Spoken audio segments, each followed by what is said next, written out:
For those of you who didn't get the opportunity to join in, you came a little late. We are going to be having some more roundtable discussions throughout the day, so you can have your concerns heard there. So moving along with the agenda, we want to stay on time today and be as efficient as possible. So we are going to be having a break after this presentation.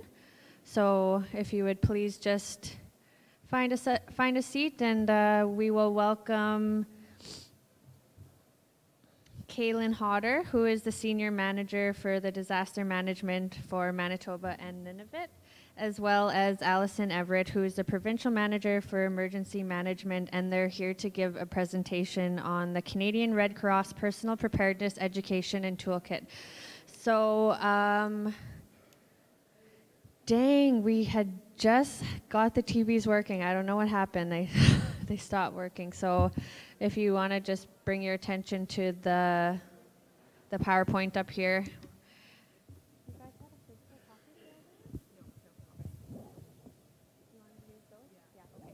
So please welcome Kaylin Hodder and Allison Everett.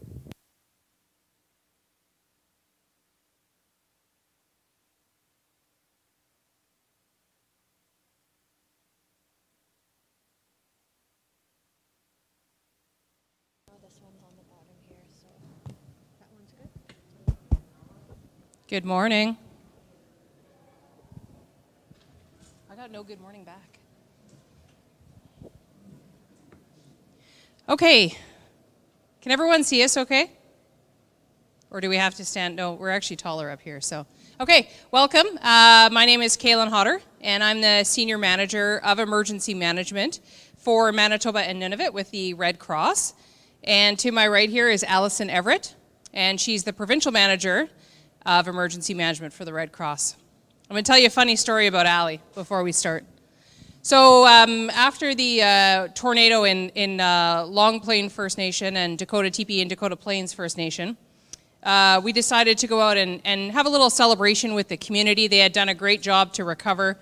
So we went out to Long Plain for Treaty Days, and Allie had been bugging Chief Meaches for weeks and weeks about riding his horses. If anyone's seen Dennis Meaches and his horses, he paints them up at his powwow, and he has all his beautiful regalia, and Allie's like, I want to go on a horse, I want to go on a horse. So we get there, and we're in Long Plain for the day, and Dennis says, oh yeah, Allie, just head over there, and you can go ride a horse. And Allie's all excited, and she goes running over there. And I look over to my right, and Allie is on a pony. I don't think she knows she's on a pony, and she's being pulled around probably a mile an hour by a 10-year-old girl. And she looks at me and realizes on my face that she's on a pony and that Meech has set her up, and she's completely embarrassed while the entire community of Long Plain watches Allie take a very long walk of shame on a pony around their community. It was a beautiful moment for me. So that's how I introduced my colleague Allie. So give her a round of applause for her embarrassment. I'm sure she has a story or two of me. Okay, so today we're just going to talk a little bit about some of the things really that we can do to support your community as we're preparing for flooding this year. I'm not too sure in what kind of things. I know a lot of you have seen us present before, so I don't want to get really too into details of what the Red Cross does. But I want to leave it more sort of open to questions. So we're going to kind of say during our presentation at any point, if you have something specific that you want us to speak on, please let us know. And we'll probably speak for about 20-25 minutes, and we'll allow the rest of the time for questions. And you're welcome to ask us absolutely anything you want.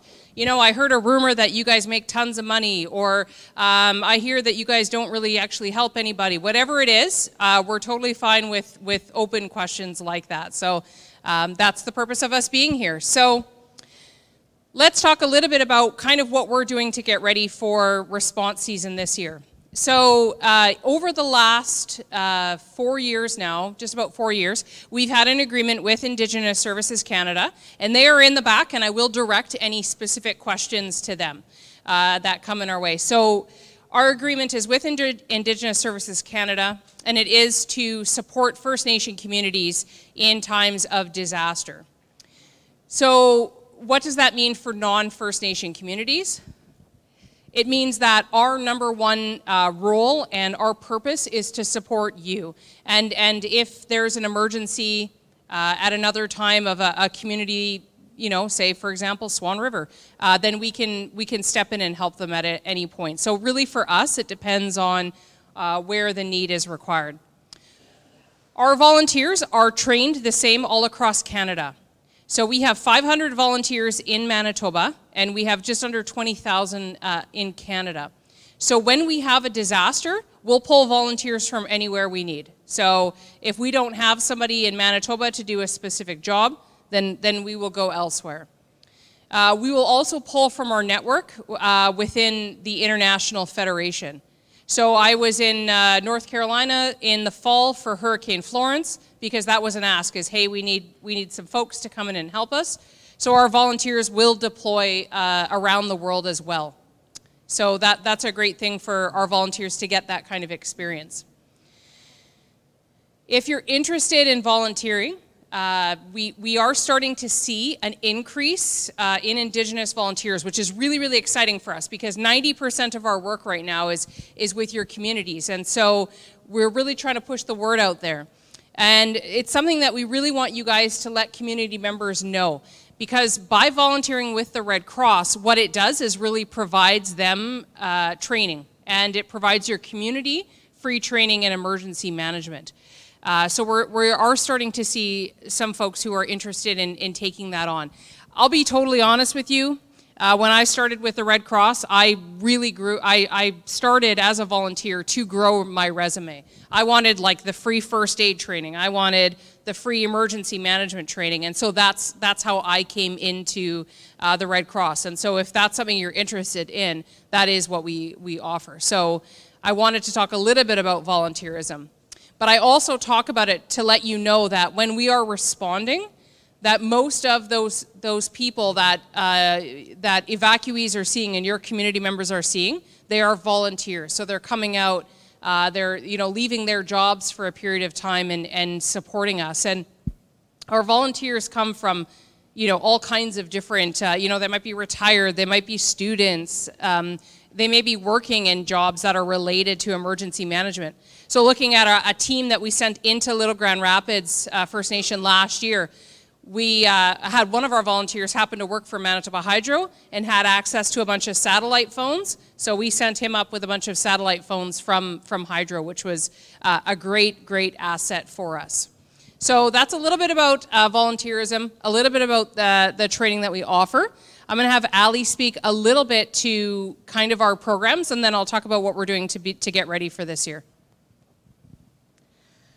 So one of our programs that you might have heard of is our Personal Disaster Assistance Program, and this is the one that is not through the federal government, so it's not funded by ISC. It's actually a program that we offer as the Canadian Red Cross across the country. And this is a program that I really encourage you guys to kind of take note of and put the ask out to us if you do ever need to access it. So this program is to support individuals or families who have experienced a personal disaster. So generally that would be a house fire, and they can call us on a toll-free number that we can send out, and they can call us at any point and we can send a team to provide some supports. So the purpose of this program is to support for 72 hours. The best part about this program, from what we've heard in working with First Nation communities, is during that 72 hours, like Chief and Council, housing, they don't have to worry about what's going to happen for this family during that time. They can focus all of their attention on after 3 days. Where is this person going to go? How are we going to continue to support? Because they know that we are there in the interim to provide that emergency lodging, that emergency food, clothing if they've lost their clothing, personal services, which can be anything from, we hand out little Red Cross teddy bears to kids, but it can also be that I ran out of the house and I left my glasses and now I need new glasses, and so we can also provide support for that. So this is a really good program that anybody can access. They can call us directly, the number's on our website, but we can also send it out after as well. And this program is entirely free, so nobody's ever going to see a bill from the Red Cross. We're never going to call you and say we supported with this much money and now you need to reimburse us. It's all free and it's all covered by donations from people across the country. So the other side of things that you would be more familiar with probably is what we do in large-scale responses. And so this is our contract that we have with the federal government to support. So in this, I know that there's quite a few people in this room that we've actually been able to work with. So you would have seen it firsthand. But essentially, we are here to support with whatever is needed at the time once that emergency has been called and once you've spoken with INAC to get that ball rolling. So we, again, would support with emergency food, emergency lodging, sometimes clothing has been provided if, you know, it was a situation where people had to evacuate very quickly and they weren't able to bring all of their belongings with them. Personal services, but we also do the actual evacuation and repatriation. Which is a little bit more unique for the Red Cross here in Canada. We're the only ones in the country that are doing this. So a good example is Little Grand Rapids and Pangasi. When we did their evacuation support this past summer, we were actually the ones that are ordering the planes and the helicopters and the boats and the hovercrafts and everything else to get folks out when they need to be evacuating. So we support with that as well. In 2017, we did a lot of support to First Nation communities that were experiencing flooding, and in that, because it was happening during the school year, so you know, kids' schooling was affected by that. We were also brought into a new level of support, which we were not as used to, which was supporting with that education as well. So, you know, getting school buses and making lunches for the kids and getting them onto the bus in the morning and over to school, and then having lunch there, and then getting them picked up at the end of the day. So we're really quite adaptable to whatever is needed at that time, and we're really able to support in, you know, whatever you're needing help with in those responses. Perfect. Okay, money. I have none. So just to talk a little bit about our agreement, because I know the questions will come up. So our agreement has two pieces. One is readiness, so being ready to respond to disasters. That's where we receive funding from Indigenous Services Canada. So that funding is, we match about 60% of that funding. So it's about $1 million, and the Red Cross contributes about $600,000. So we do that through donor funding that we receive as a nonprofit organization, as a charitable organization. So we use those funds to train, recruit volunteers. We use those funds to travel to communities or to bring folks to us to do emergency response planning. And we do that to secure contracts and things like kits. So things like vests, blankets, cots, hygiene kits, water, and then all of our contracts with airlines. So we need to have airline contracts, we need to have partnership agreements, we need to have vendor contracts. So we've used up to 56 hotels in Winnipeg at one time. So that means that we have to have those relationships ahead of time. And then during a response, so we're very much like the community. So every dollar we spend, we get, we put in a reimbursement to the federal government for that. So I paid for a helicopter to take chief and council around to view the fire. It cost me $30,000, and we bill the federal government $30,000. So that's kind of how the money flows for us. It's very, very similar to the money for you. The rest of the funds that come through Indigenous Services Canada, so mitigation funding that had gone out in December, I don't believe the funds have gone out, but the request for funding went out. So that is the federal government, and we're not the government. But we do support many communities. So we'll support you to actually write your proposal.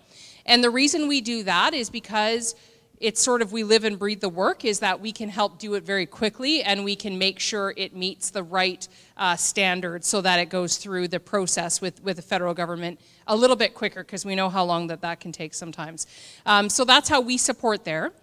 As far as readiness for us, so how we're getting ready for this year, Really important is that we take what we learned from previous responses.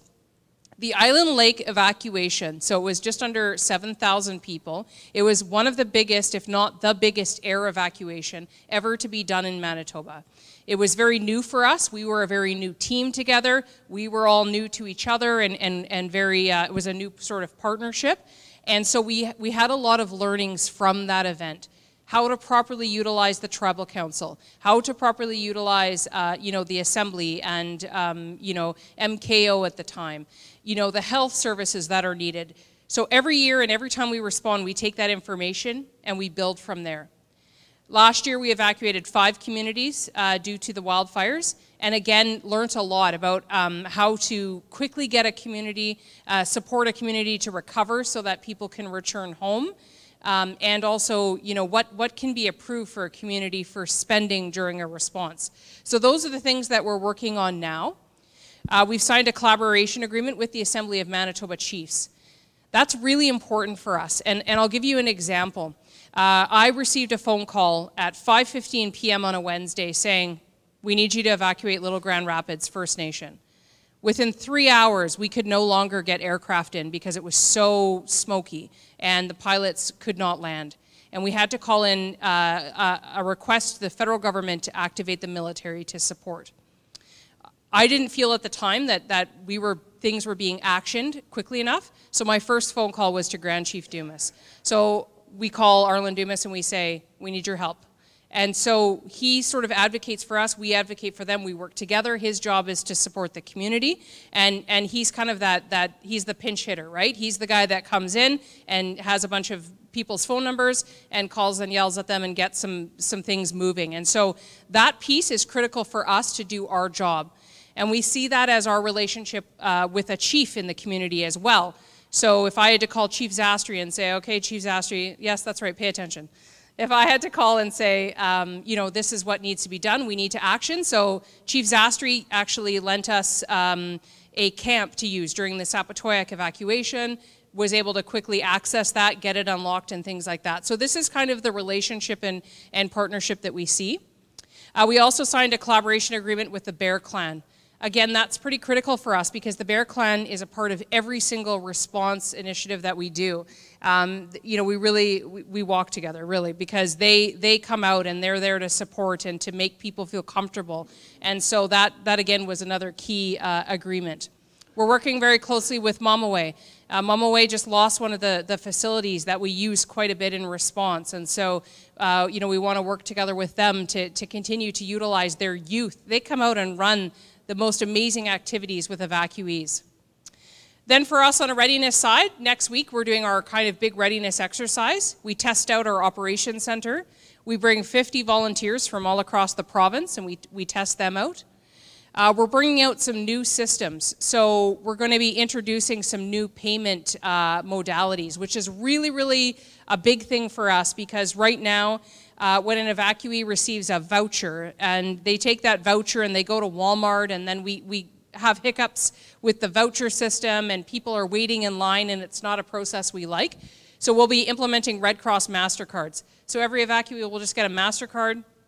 Then they can go, they can use it on what they want to use it on, and they can feel comfortable and proud using it rather than a voucher system, which can feel a bit daunting. So all of these systems, our volunteers have to be trained in them, and so that's kind of a part of what we're doing. And then finally, our CERT team. Our CERT team is a group of volunteers that are on call 24/7, and they are always located within 20 minutes from the airport. Because when we are called for an evacuation, they go up to the community right away to support if the community wants. So we've been doing some training with them in wilderness first aid. We've been doing some training so that they can help land helicopters, not the helicopters themselves, but set up the landing pads, so that they can help with airports where needed, that they're properly vested up and have the proper safety equipment. So these are all learnings from the last few responses that we've had that are quite critical. So a little bit about our structure, just in case you're not familiar, is that we work out of our operations center, which is at 1111 Portage Avenue. You're all welcome to come visit anytime you want, even in the middle of a disaster. And our team is like an incident command structure. So Allie is our operations manager. She has a team under her. We've got information management. They'll support you with information, mapping, and they'll help issue situation updates. So during a response, every day we issue a situation report. That report goes to the federal government through all of our provincial government partners, and it will go through many of our Indigenous-based partners. It'll go to the Grand Chief's offices as well. And this is basically the critical information of the evacuation. So, you know, we have to evacuate 600 people, 400 are out as of today. Next plane is in at this time. So it's really important that we have all of your information to add you to those lists. So if Peguis First Nation is evacuating, it's important to have William's information so that William is receiving that. The last piece I want to talk to is disaster risk reduction. So last year we signed a 5-year agreement with Indigenous Services Canada. And the purpose of that was so that we could come in and support if you wanted to help build your emergency plan or help just enhance your emergency plan. So we have completed several plans so far, and really congratulations to the communities that have completed it or in the process to completion.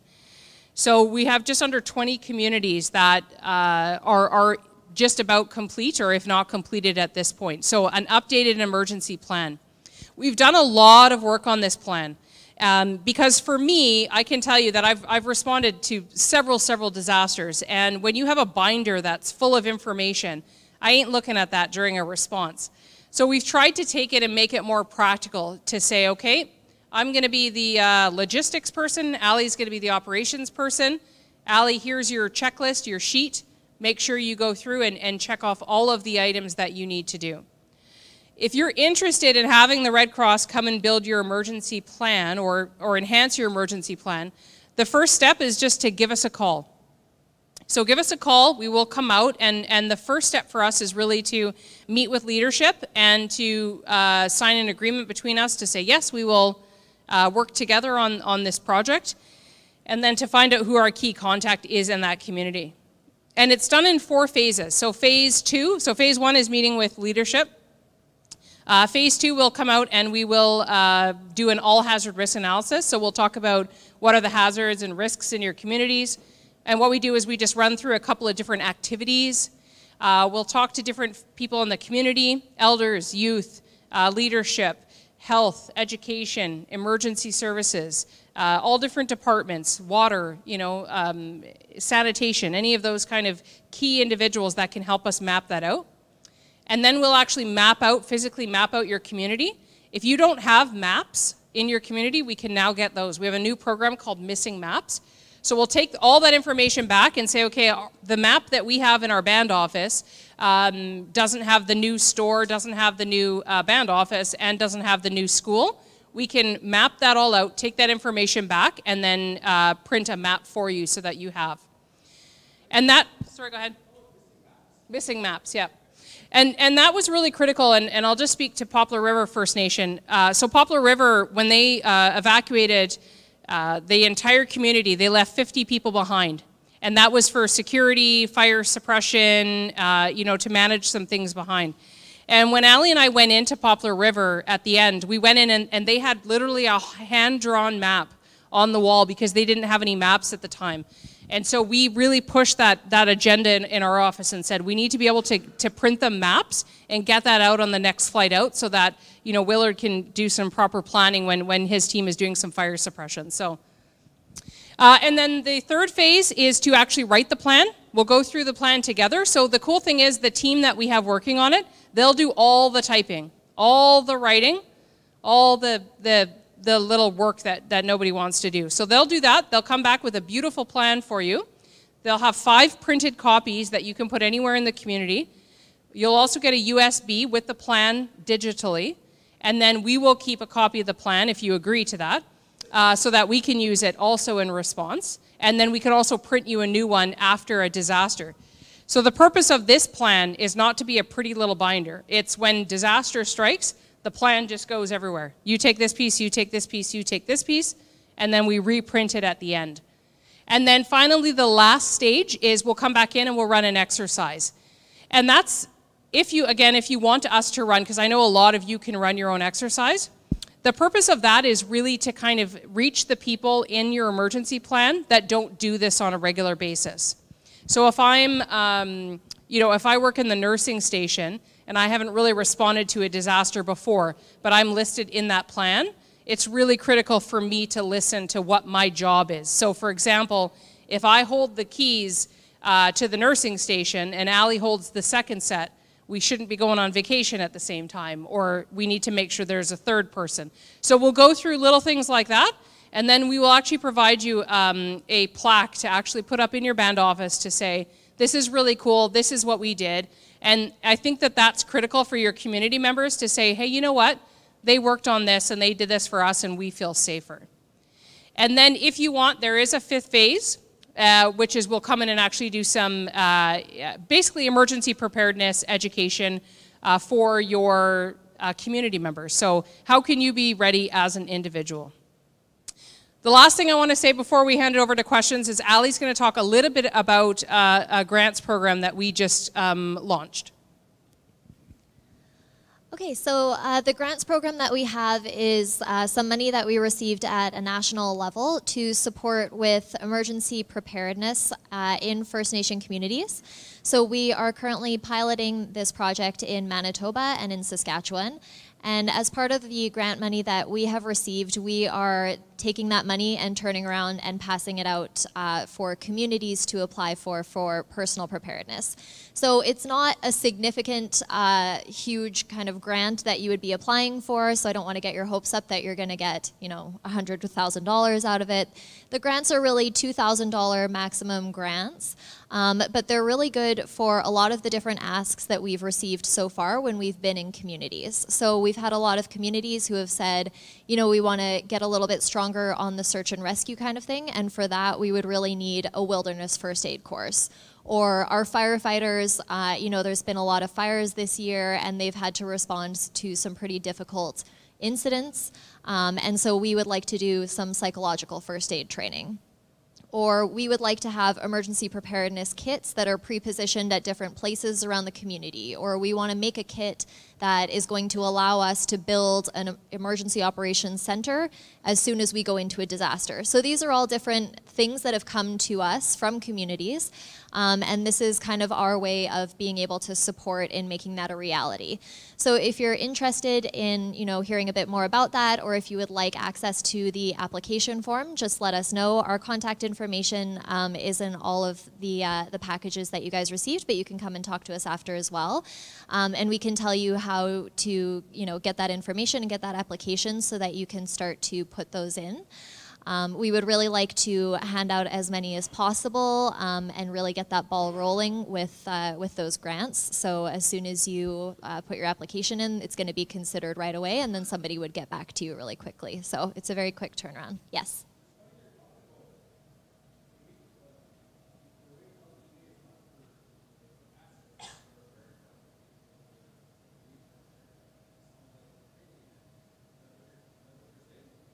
No, it can be for a variety of different things. Those were just examples of some of the ones that have come up so far. But like I said, it's a $2,000 maximum. But if there's something around emergency preparedness that you would feel would fit in that is an asset, then you can definitely put in an application for that as well. And maybe I'll just mention, because I know with ISK, a lot of the funding, it's not for stuff, right? It's for training and stuff. So if $2,000 meets the demand for what you need, put it in, because it's really just Red Cross that's approving the money, and we're just happy to spend the money, so put it in, yeah. I just wanted to say as well, as just to kind of wrap up, is that, we've had a lot of, really good experiences in the last couple of years, and we've really been able to build a lot of great partnerships. And I think we owe a lot of that to you guys, those of you that have really trusted us and allowed us to come in and support where needed. I thank you for that. But also, again, to our volunteers. I was just thinking of a story. When we evacuated Garden Hill, we had some evacuees that were in Thompson for hemodialysis, and we decided to do some recreation planning. And there was a day trip out to Pisu Falls, and one of the evacuees had gone out to Pisu Falls. He went on the bus, and he was in a wheelchair, and we had a staff and 2 volunteers that were out there. with the team, and he said, you know, I've always wanted to see Sioux Falls, but I'll have to wait on the bus because I'm on a wheelchair. And our volunteers picked him up out of the wheelchair and carried him all the way down just so that he could see the falls. And like the picture of the smile on his face was really, really cool to kind of see that, especially for us when we're working in just this small operations center. It was really kind of uplifting for us. And so it's just to once again mention that you know, they really do go a long way to support anyone the best they can. So kudos to them every time. So I think we'll open it up for, yeah. I'll just make a quick announcement. We have enough time for about 15 minutes of question period, so just to be mindful of that, we want as many people to try ask questions. I'll probably keep it at a 3-minute maximum per question. So we'll start there in the back. We'll come to you with a microphone.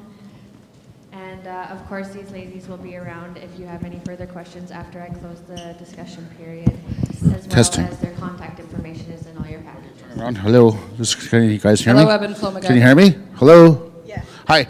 Hi, ladies.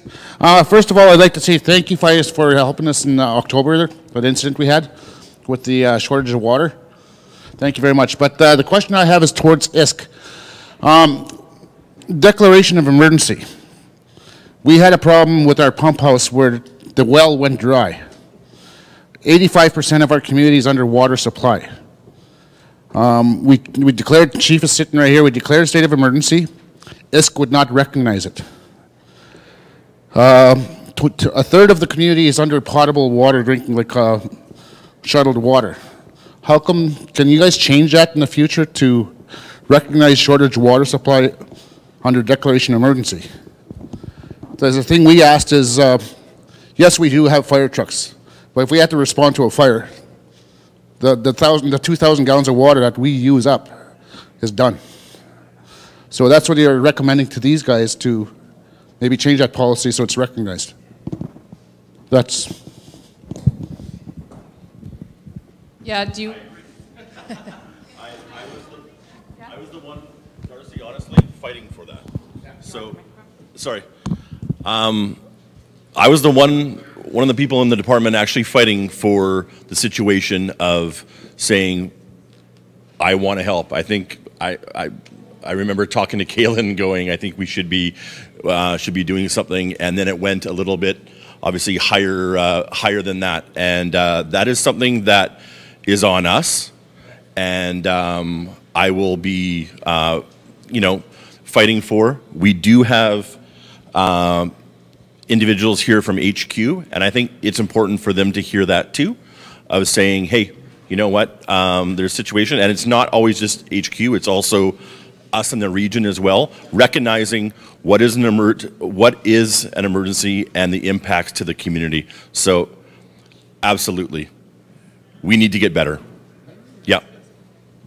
And sorry, just to speak to that a little bit. So again, this is where I sort of say that even though our agreement is with Indigenous Services Canada, and Vern knows this, we work with the community. And in this case, this was a really good testament to that. You know, Darcy called me, we spoke with Chief Desjardins, we brought in Grand Chief Daniels, Grand Chief Dumas, and we really were pushing for this to go forward.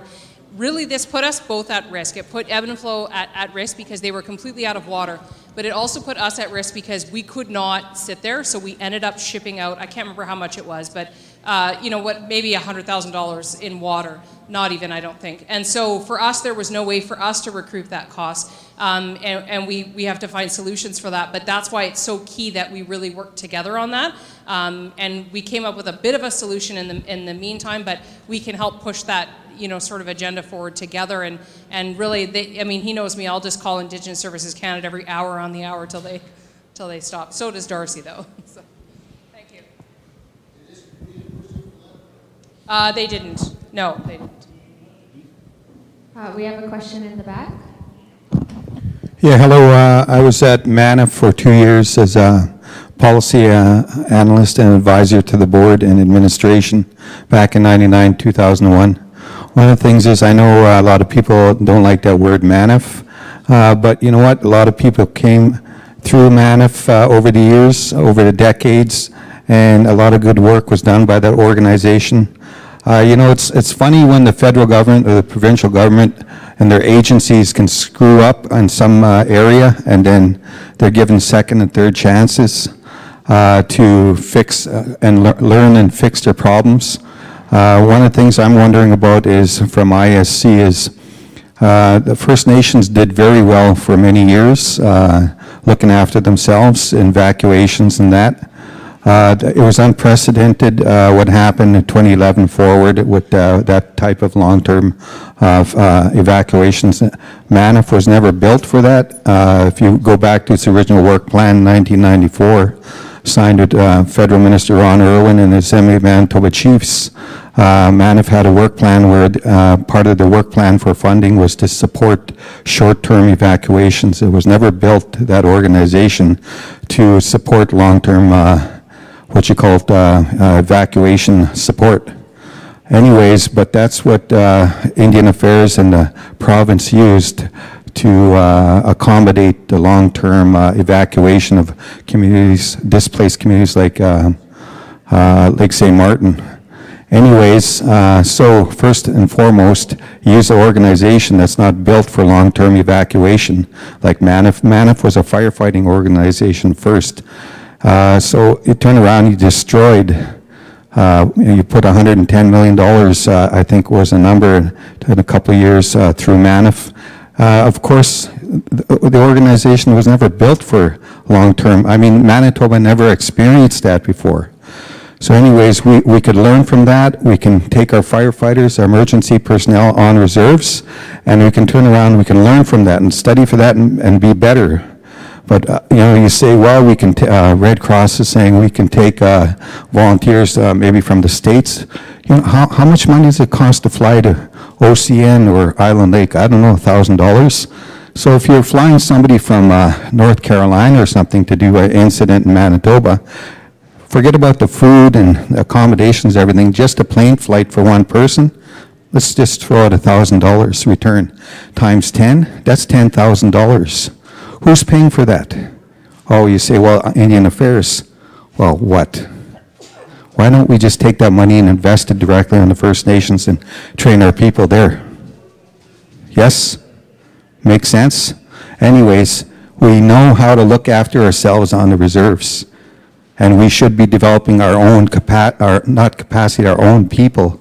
We can establish a new organization to do our own work that we've been doing for years.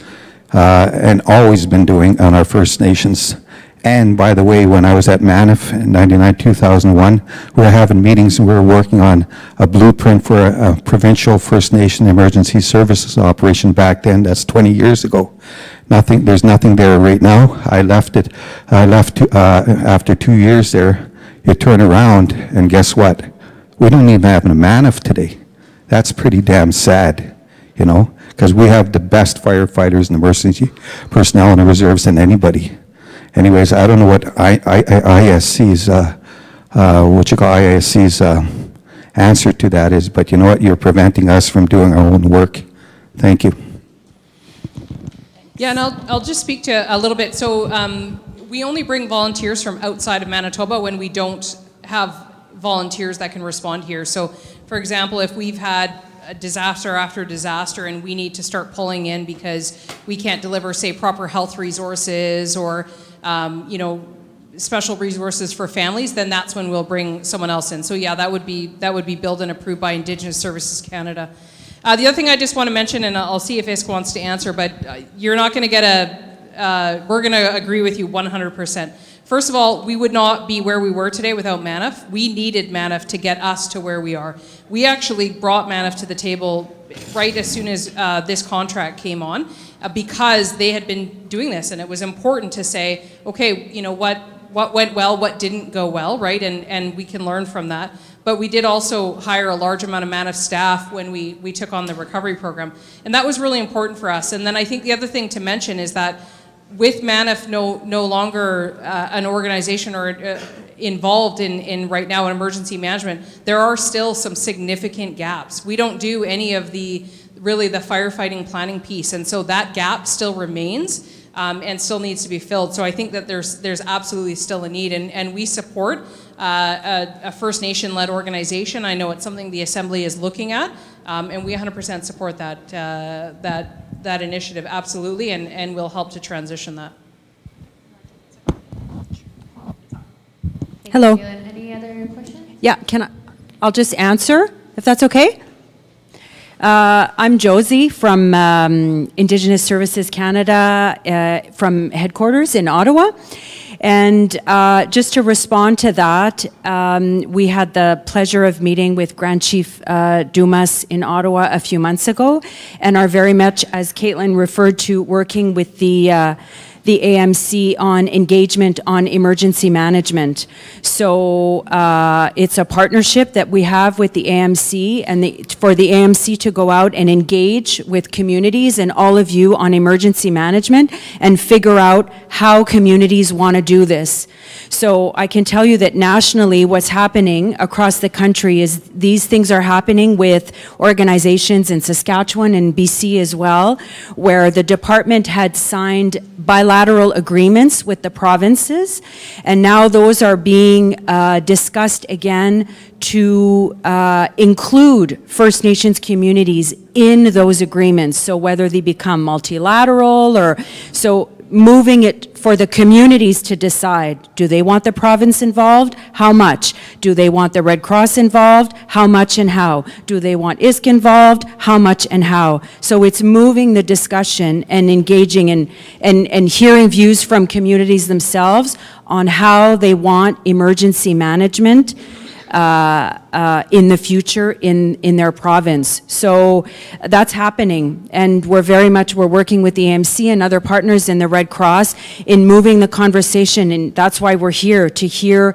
how do communities want to move forward on the management of their own EM capacity. And we're absolutely fully supportive of that, and that's why we're here to listen and hear how people want to move forward.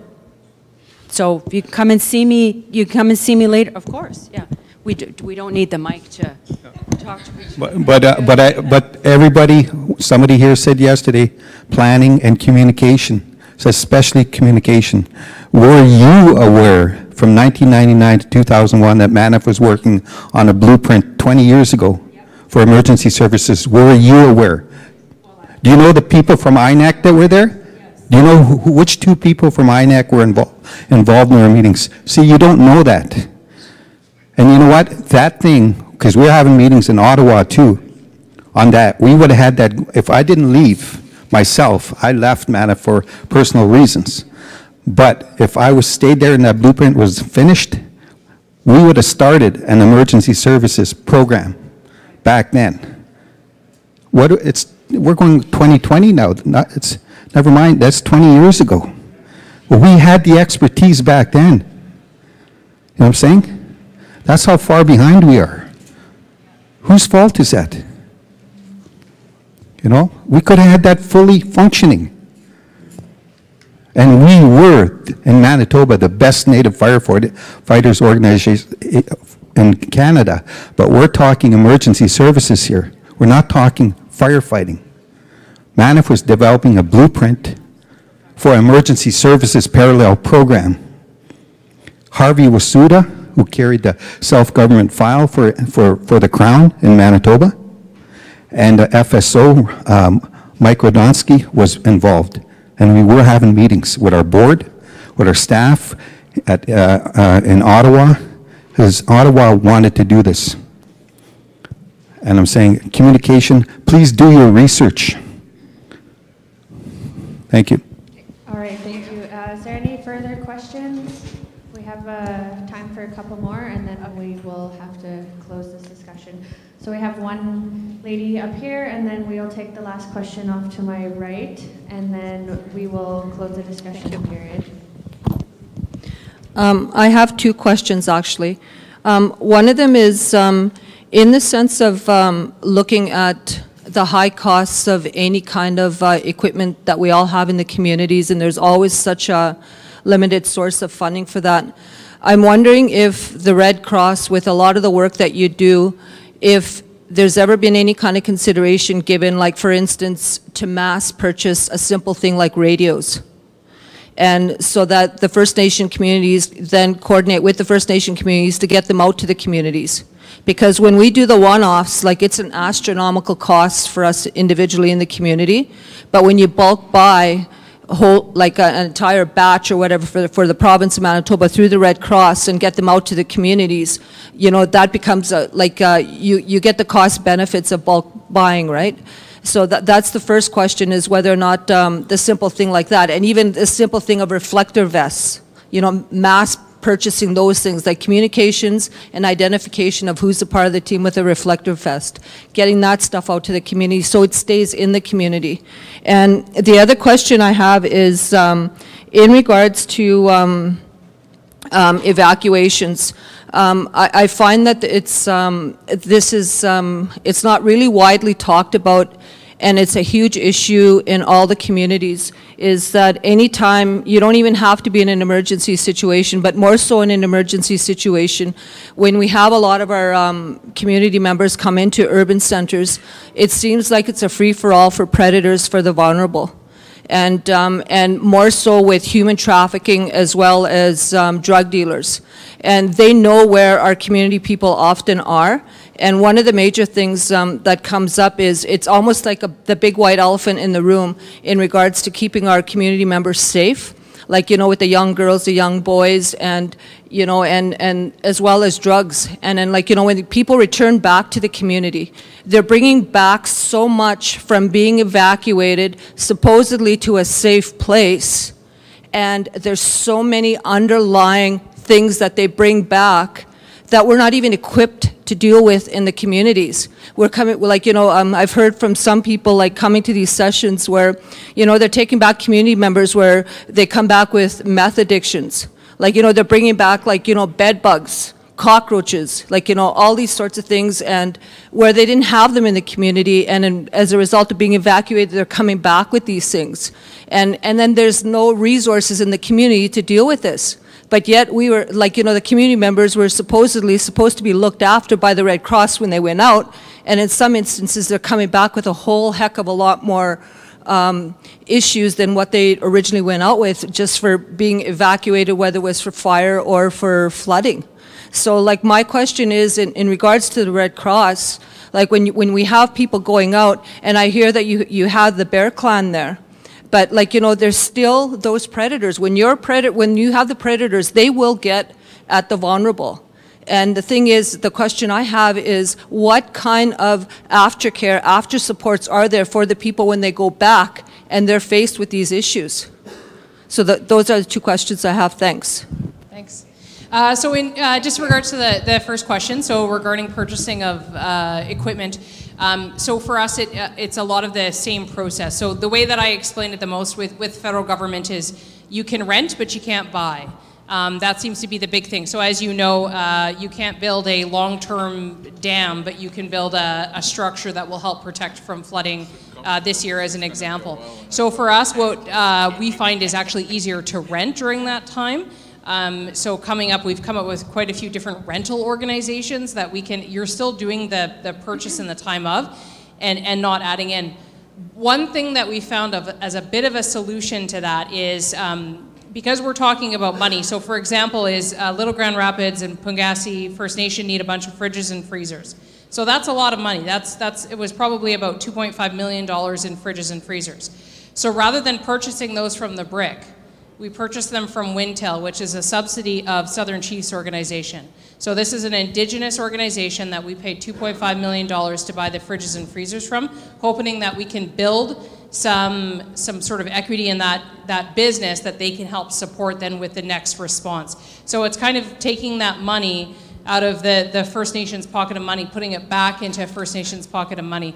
So we always say that, you know, if you sort of, you know, you have your own business within your community that does rentals and you rent from them long enough that they end up giving it to you to own, right? There's always sort of kind of ways around that, but that's the best way we've been able to do it through this system.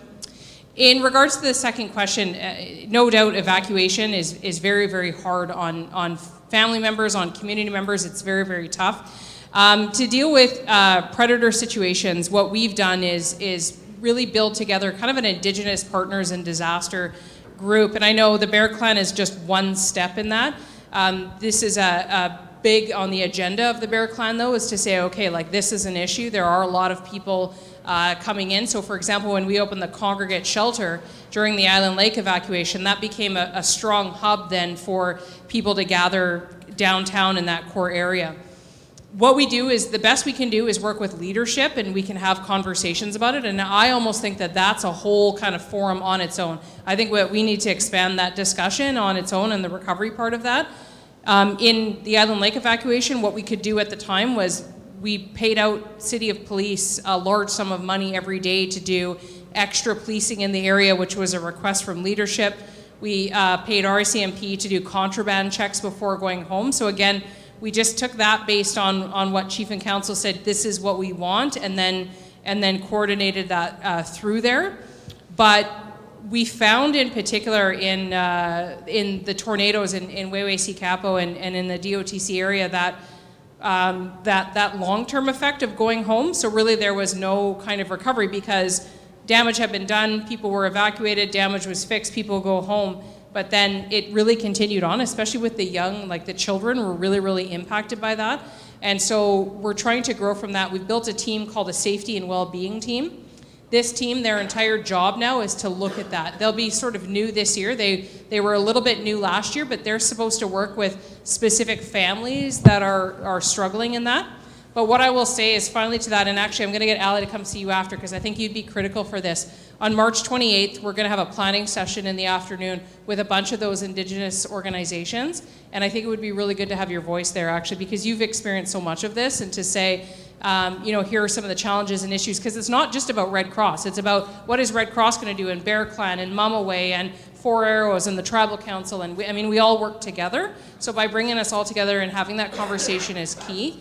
But also one of our challenges, because again, going both ways, is when we work with those dog organizations and the dog organizations want to come into the community and they want to do work and leadership is saying, I don't know that we want that organization in there. So I think we might be able to work all together on creating a balance for that. So maybe I'll get Ali to come and see you after and see if you're available to come in for that and to kind of really start that conversation.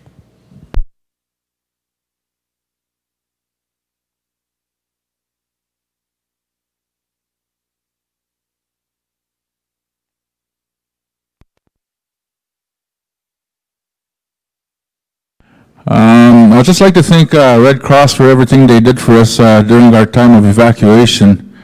When I reached out to them that day, that Sunday, when we told them to, when we advised for an evacuation.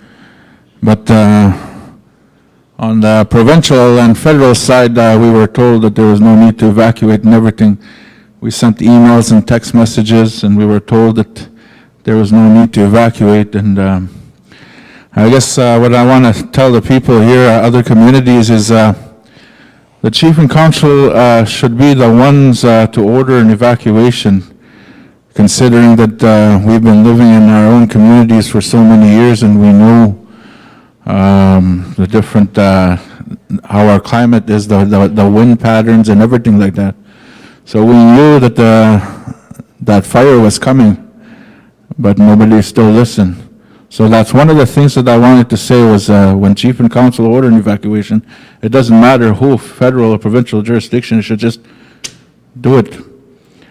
And the reason why I still stress that today is because I'm very upset as a leader because a couple of our infants at that time suffered smoke inhalation. Today they still haven't fully recovered lung damage that they got from not being able to fly out. And when Red Cross coordinated the evacuation, they coordinated over 100 flights or something like that. Was it? Over 100? And the military, how many did they do? 7? 6? So, to me, I think Red Cross did a lot for our community to get our people out safe. And when I went to go see these ladies at their office in Red Cross, they even sleep in the office. They answered the call 2 or 3 o'clock in the morning. They were on call 24/7. And The second part is the repatriation. When you do a repatriation to go take your people back home, let them do the work, because you won't see your money back. We spent over 100,000 of our own source revenue trying to get our people home, because a lot of people wanted to be home. They miss home. And not only that, we were losing people in the city. People, we lost a couple of band members during the evacuation. They died. And let them do the work. Let ISC do the repatriation. Sit back. Because if you do it on your own, you won't get your money back. We still haven't seen our money today. But aside from that, we're moving forward. I'm glad that ISC is helping us too with rebuilding our homes, the ones we lost. Thank you, Vern, Jillian. I think the important thing is the communication. Communication is key during these times, and make sure the proper channels are communicated. And I just wanted to share that our experience, you know, and I'm glad I came here. And I thank Ali and Caitlin for everything, and Red Cross Miigwech. Thanks, Councillor Keeper. Yeah, and so just to expand a little bit real quick is that anything that we coordinate during an evacuation, we pay for. Anything you coordinate would go through a submission to Indigenous Services Canada, and Little Grand Rapids hasn't seen any repayment on their submission. So for example, who was it that was working in the community every day there? It was Clarence was working every day. He hasn't been paid his wages because that went through a separate entity. We're trying to work with Indigenous Services Canada to try and take on some of that payment ourselves. Our challenge being, and I think they'll be open and honest, as you guys know, is that we haven't actually received all of our payment from the evacuation, and that's, you know, very expensive BC wildfires. It was that's held up in Treasury Board, and so it's just to say that you don't ever have to involve the Red Cross, but one of the reasons to involve is that if it's something that we coordinate, in this case was, I can't even remember how many, probably maybe $12 million, is that's then the bill that we pay so that it's not on your community to do, and I think it's a big lesson, and that's how we can support the best, and we can hold off and wait. And INEC, Chief Janai just texted me and wants to know where his money is, so if you can respond to him. All right, thank you, ladies, for your we are going to close the discussion, but you guys are going to be around today, and they're more than welcome to sit down with anyone if you have any further questions or discussion, as well as their contact information is in all the packages that you guys have. And I think if you guys were wanting a copy of the presentation, I think you guys could, yeah. They'll send it to Keely, and Keely has all your guys' contact information, and she can forward it on to you guys. So at this time, we're going to have a quick break, and then we're going to come back for a presentation by Anna Ziolecki, the Director for Partners for Action, and she's coming from the University of Waterloo. So we're going to take probably a 10-minute break, because we went a little into our break with the question period. So just a quick break. Help yourself to some coffee, juice, water. Go for a health break outside. And we'll come back at 10:40 and we'll get started again with our presentations for the morning. Was this either of your guys's?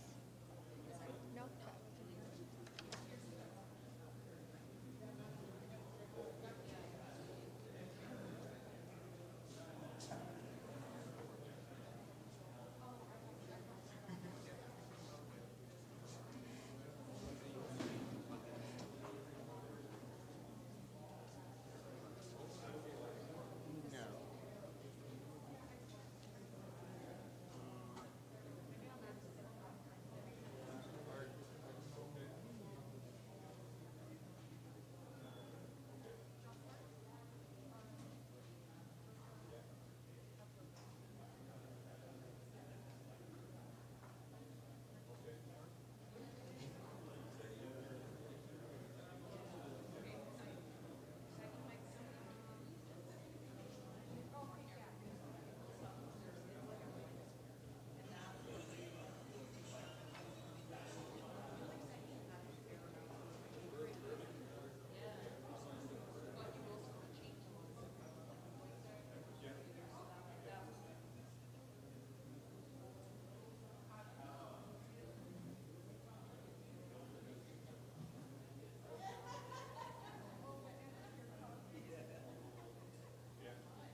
Hello, all right, I'd like to welcome everyone back. I hope you had the opportunity to get some coffee, and I know they had some Danishes over there and a little bit of treats. And if you're still just walking in, if you could come and join us, find your seats. We want to keep on schedule. Of course, it's the last day, and we want to be mindful of time. So if I can get everyone's attention to the front of the room, I would like to ask Anna, who is the Director for Partners for Action from the University of Waterloo. She is going to be presenting a presentation on the advancing flood resiliency in Canadian communities. So please welcome Anna.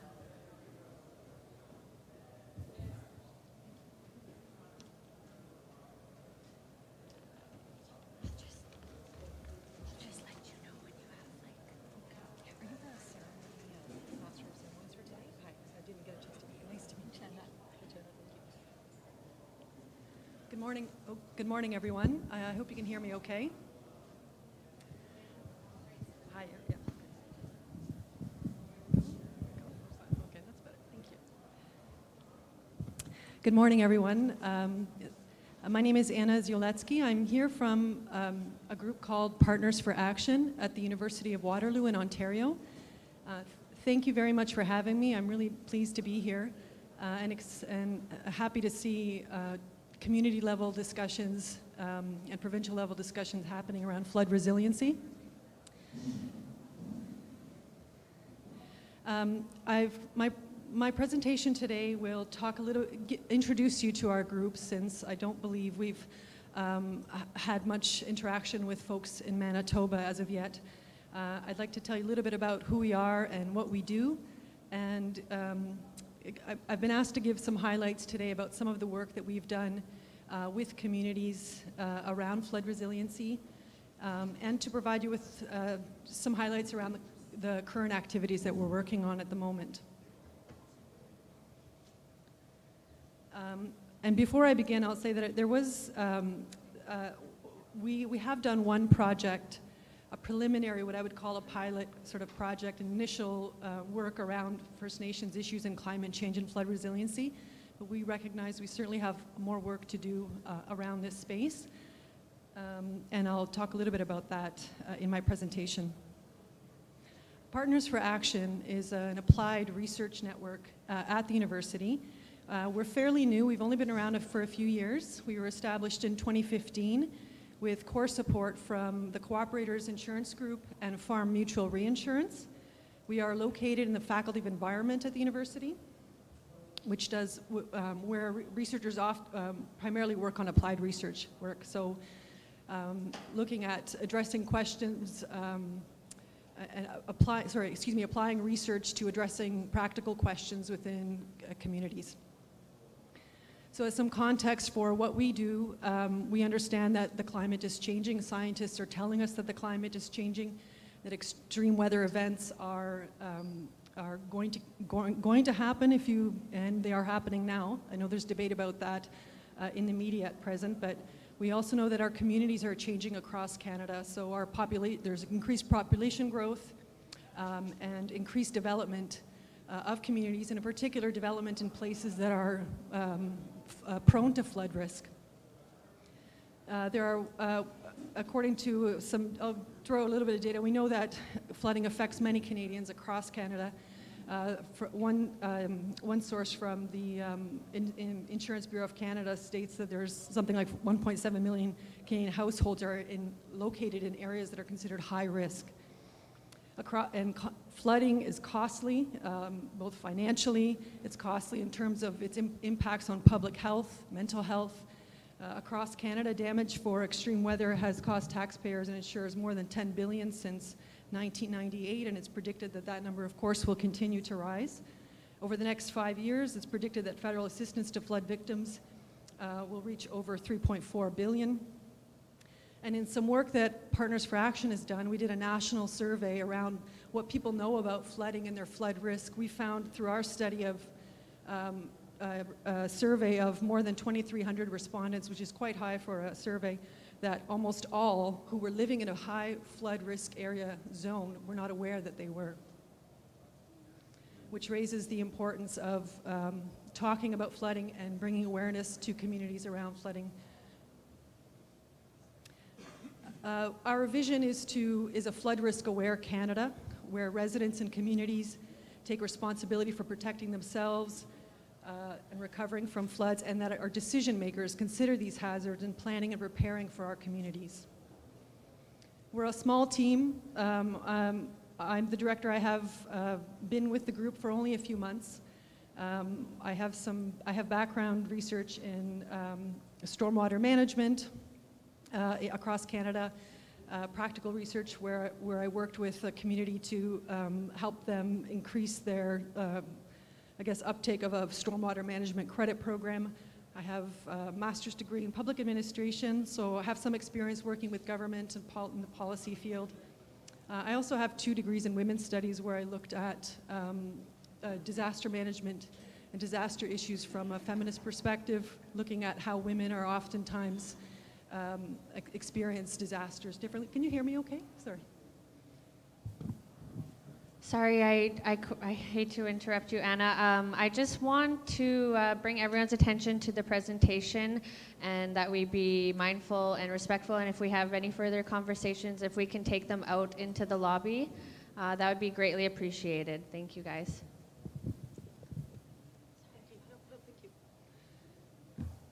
We also have an associate director, Jason, who works in the Faculty of Environment. He's a professor and does work on trying to reduce the economic impacts of climate change and extreme weather in Canada. We have a small research and communications personnel, so when we build projects and we do projects, we bring on staff for a particular project, mostly graduate students. We have support from an external advisory committee, which is made up of folks from across Canada representing insurance, disaster management, real estate. We have a representation from the Assembly of First Nations on our committee as well. And we also have access to an extensive stakeholder group across the country that we work with to amplify what we do and the importance of flood resiliency through different levels of government, industry, not-for-profit organizations, and of course through education, through academia. So what we do is we address flood resiliency questions through applied research. We try to address questions practically and provide practical recommendations to whoever it is that we're working with and partnering with, if it's a municipality or an organization, to help address what their needs are. We also facilitate cross-sector collaboration. So we want to bring people together who have experience, communities, government, industry, to help influence, I guess, flood resiliency in the right way. We like to, we try to contribute to a national dialogue on flood resiliency, so we have a voice at the federal level. We sit on a couple of Public Safety Canada committees. We work with other committees, grassroots organizations focused on flood resiliency. And we like to share, an important part of what we do is sharing what we've learned with Canadians and with people who have the ability to make decisions around improving flood resiliency in Canada. And I like to say that we work for and with communities. So the next part of my presentation talks a little bit about some of the work that we've done in communities, but I can stop there and ask if anyone has any questions for me before I go on. Okay. Good question, thank you, sorry. What we mean by flood resiliency is a community, I guess, that is prepared, informed, prepared ahead of time, knows what to do during a flood, and responds accordingly, I guess, yeah.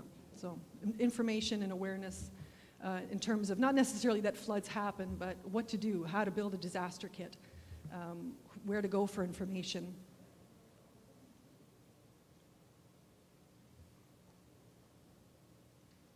Thank you. So we've done some work recently with the Canadian Red Cross, who is here today.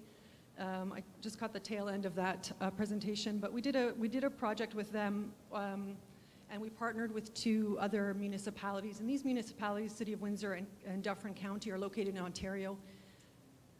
They wanted to know, the partners came together and wanted to know a few things. So Canadian Red Cross was interested in learning about how they can make their materials, the materials that they distribute to communities, more effective, better understood around flood resiliency.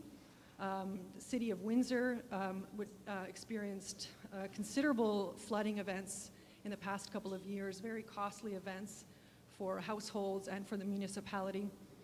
They wanted to know about what people were doing who had experienced a flood. What were they doing differently, if anything, to protect themselves and their homes so that the city then could respond accordingly. The Dufferin County as well had experienced flooding, repeated flooding, and they were interested in as well what people knew about flooding, how they were responding, what they were doing differently now that they have experienced it. And they were in the process of preparing new materials, communications materials around flooding, and they needed some information on that could help inform that. And from the Canadian Red Cross, as I mentioned, they were looking at their communications plan and trying to figure out how they can encourage more residents across Canada to take action before, during, and after a flood. So I won't get into this, but I'll just say that we had a pretty good turnout for talking to people. We did an online survey in both communities. We did a focus group where we had extended discussions to learn about their experiences. We found that in Windsor, it was interesting. We found that most people there were far more aware of flood issues than anywhere else in the country. We consider their awareness to be somewhat like 9 times greater than elsewhere in Canada. So they know about it. They're aware of it. In Dufferin County, and I'll say in Windsor as well, most people believe that it's going to continue happening. So they're not really experiencing disbelief. They know that their community is vulnerable. We also interviewed folks who work within those communities, like I would call practitioners, so people at the city and disaster management professionals. And we wanted to know about, like, what are the barriers? Why are some people who know about the flood risk and who know their home can flood or whose home could flood again, why aren't they doing what they can do to prepare? And so we learned that in both communities, cost was the #1 reason consistently. So when I talk about what people can do for their homes, it's doing anything that redirects water away from the house. So it's turning your downspouts farther away, shoveling snow farther away from your home, sealing your windows, raising your valuables to higher ground, things like that, and of course preparing a disaster kit. The other reasons that people told us they didn't prepare are that they thought that even if they did all of that, it didn't make a difference and that their home would flood anyway. They didn't believe that their home would flood, and they believed also that it wasn't necessarily their responsibility, or they didn't know whose responsibility it was. So that's important. That's important for organizations that are trying to, I guess, take steps to better prepare their communities. So from this really interesting, for us, it was really interesting and important project, we learned and we were able to communicate to the Canadian Red Cross and to the City of Windsor and to Dufferin County that, and I'll say that this report had a lot of recommendations, which I'm not going to go over, but we learned some really important things about the type of messaging that people receive and the types of materials that they are given with information about what to do for flooding. Interestingly, the tone of the messaging we learned has to be, and this is consistent with, I think, others who know a lot about this, the tone of the messaging has to be more positive as opposed to, I'll say negative, but more instilling fear is not going to help people to act. We know that doesn't work. So the tone has to be positive in order to empower people to do things. The content has to be colorful, clear. People don't want to see a lot of text in their materials. They want to see images. And we learned that, and most importantly, we learned that the communication materials that are prepared for a community absolutely must be tailored to that community. There is no one-size-fits-all across Canada. There certainly isn't a one-size-fit-all within a province. So we have to know what is unique about your community, and you have to address that. For example, if it's an infrastructure problem, how are you going to address that through messaging that, you know, this particular area of the city is more vulnerable and these folks should do X, Y, Z. As well, if you have, if a community has more, a greater number of seniors, for example, the messaging that we tailor to them has to look a little different. So that was very clear, I think, for us from this project. And again, we have to empower people through confidence that they can do these things and that this matters and it is important. People also, we learned, like campaigns. They like door-to-door campaigns where someone from the city or from an organization or from the community is talking to them. They want to talk to people face-to-face. That's really important. For both the communities that we worked with and for the Canadian Red Cross, we learned that they absolutely must partner and work together in order to have an impact. They can't go it alone. It's just reinventing the wheel, and it's just not helpful. And another interesting point, we learned that the source of information, where people go for information when a flood is happening, and what to do after, is a little different when we're talking about a community that has more people or an urban community versus a rural community. So for example, we found that people in rural communities prefer to get their information about it, whether a flood is happening, from family and friends. And in urban settings, people tune in more to sources like the Weather Network. And a very important finding of the whole project was that we discovered, at least from our project, that the Canadian Red Cross, certainly they nationally have an excellent reputation for their response, but people don't really know to go to the Canadian Red Cross for information before a flood and for preparedness information. So that was a bit interesting for the people that we worked with at the Canadian Red Cross. And they've certainly taken that into account. So as of this year, my understanding from the national office that we worked with is that they're incorporating this now. They're taking this information and they're incorporating it into their strategic planning, into their preparedness the materials that they're actually preparing, and they're devising a plan for how to build better partnerships locally with communities in order to be more impactful. The City of Windsor, some of the work that they're doing now as a result of the information that we shared with them is they have developed a new communication strategy, which includes a new information to people around their subsidy programs, so reimbursement programs for some of the projects that homeowners can take on their property. And they've also developed an educational campaign in collaboration with some of their community stakeholder groups. And my understanding is that that is going to council, I believe, this year for approval. So they are taking action with some of this information. Dufferin County, I think one of the key things that they came out of the project was that, again, the fearful messaging or the alarmist messaging doesn't work. And so they were about to embark on a communications and signage plan in their community, which used some pretty strong language, and I believe it was borrowed from a US campaign. I think it was "Turn around, don't drown." And what they learned from the people in the community, given their significant losses from flooding, and including human loss, that it was too soon and not helpful for people to hear that kind of language. It was just too sensitive and too soon, and so they're re-looking at that and looking how else they can send those messages to folks.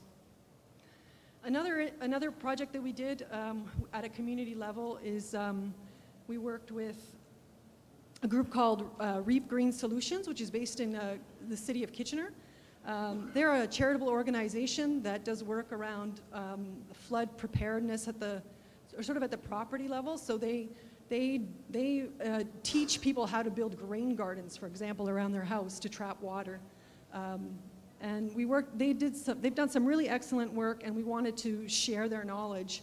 And so we came up with sort of a how-to guide for a community level organization or a municipality to take this template which includes practical strategies, tools, literally like a step-by-step guide, if you want, to how to work within your community and encourage people to take on some of these things on their property. Partners for Action, as I mentioned at the beginning of my presentation, is only a few years old. We haven't had a chance to work with the First Nations communities yet, and this is something I certainly, since coming on board a few months ago, would like to rectify. If there's interest. So I know that we need to build relationships with First Nations, and I know that's very important. One of the things that my predecessor did was to do some exploratory work around First Nations communities and climate change adaptation as it relates to flooding. And so we did learn, we wanted to just from the community, sort of like at a high level, learn about what communities are doing, what their experiences have been, what they're doing to prepare. And we interviewed First Nations community representatives from across Canada, I believe almost all of the provinces, including so folks from provincial and federal organizations, but also from actual First Nations communities. And we learned that, so aside from the human impact is certainly important, we learned that the community infrastructure impacts are great. And I know, as you know, of course, for housing and community building, so sites of importance to the community. We learned that there is experience around water and quality issues after the flood, which is significant and has long-term impacts.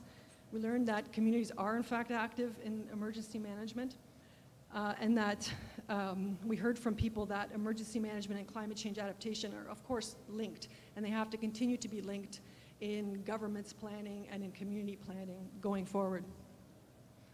We heard from people that the resources that are needed in order to help First Nations communities are around identifying flood-prone areas. This is a tricky issue in Canada in general.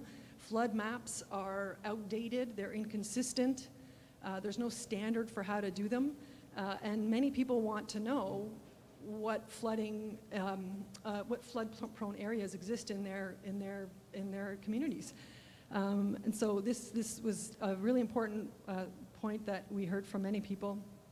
We also heard about the importance of incorporating traditional knowledge into land use maps, ensuring that if maps are created, that areas of cultural importance, for example, are definitely highlighted.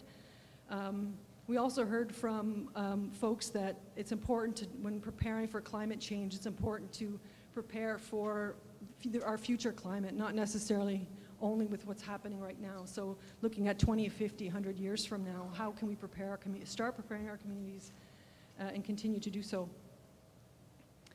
We also heard many folks stress the importance of working together, so First Nations communities working together and hearing and learning from others who have experienced it, sharing resources, guidance, and experiences. And we also heard about the importance of working collaboratively wherever possible with government and other sectors. So right now what we're working on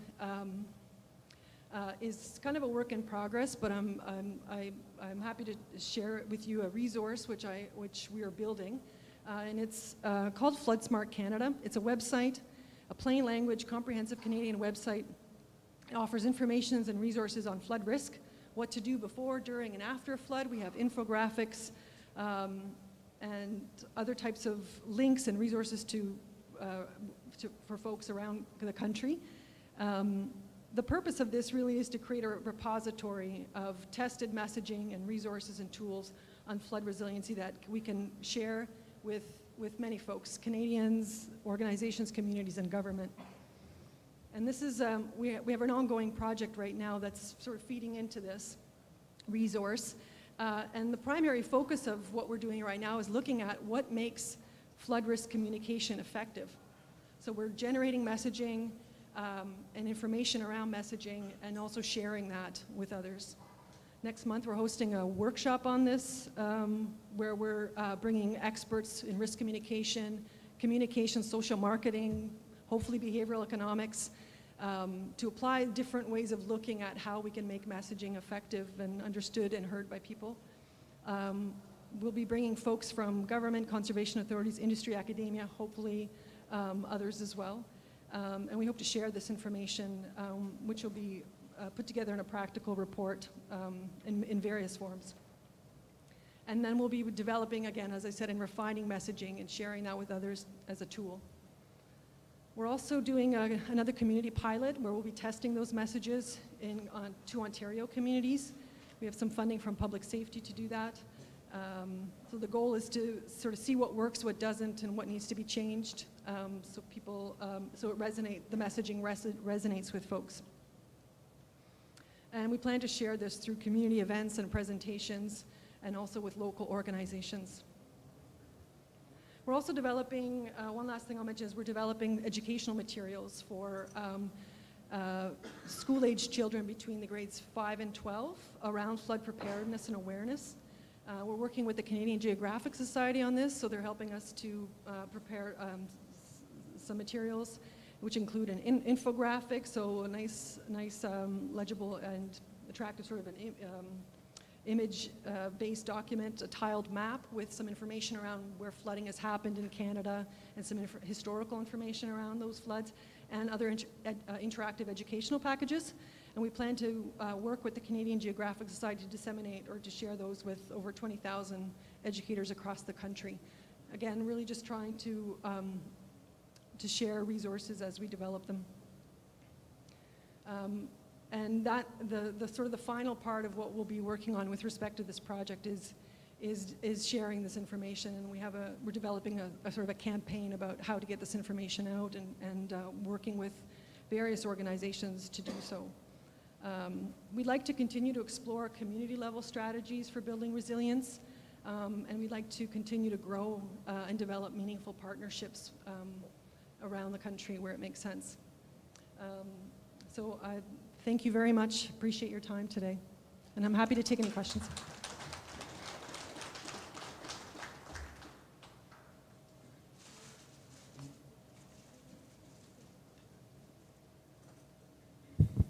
Thank you, Anna, for your presentation. And Anna will be around for a little bit today. If anyone has any further questions with her, her contact information is there, as well as in your packages as well, if you have any follow-up questions you wish to ask her.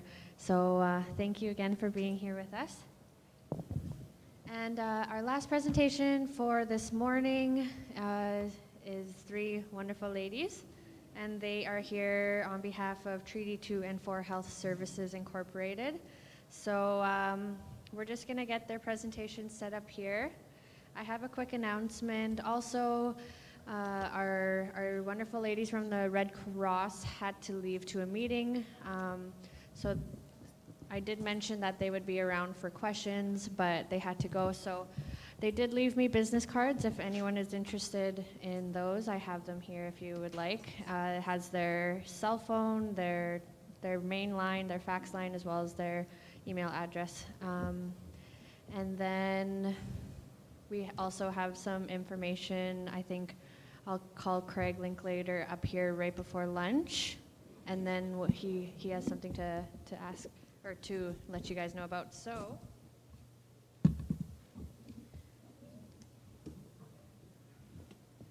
I think I'll call the ladies up and we'll just, Brennan's behind me setting up their PowerPoint. So if I could ask Diane McDonald, the Executive Director, Renita Houle, the Mental Wellness Advisor, as well as Jan Dewar-Cadigas, the Mental Wellness Team Coordinator, to come up, and we will have a quick question and answer period after their presentation as well. So please help me welcome these ladies.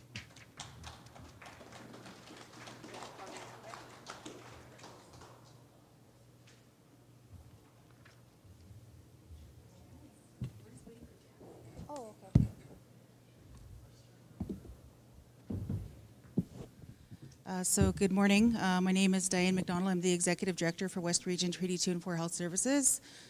I'm a band member of the Ochichakosibi First Nation. I've worked with West Region for the past 25 years. I'd like to thank AMC for giving us this opportunity to present today.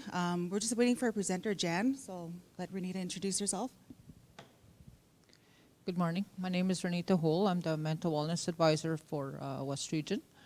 I've been with the organization since 2007. I come from Ebonthole First Nation. Thank you for inviting us to come and speak on our crisis services manual and training guide. Jan's here, so I'll turn it over to her. Okay, we're just setting up the presentation right now.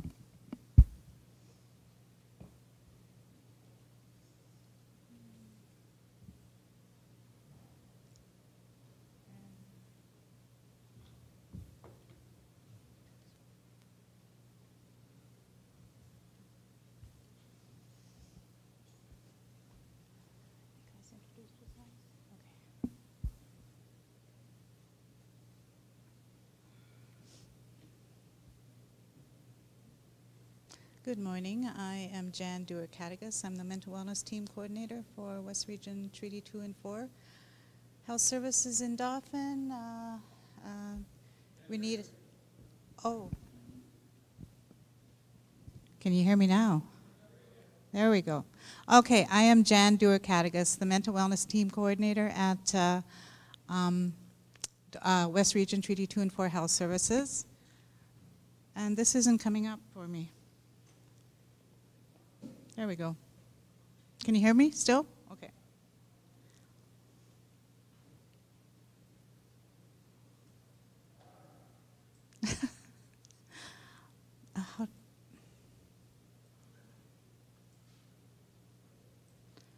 Slideshow from beginning.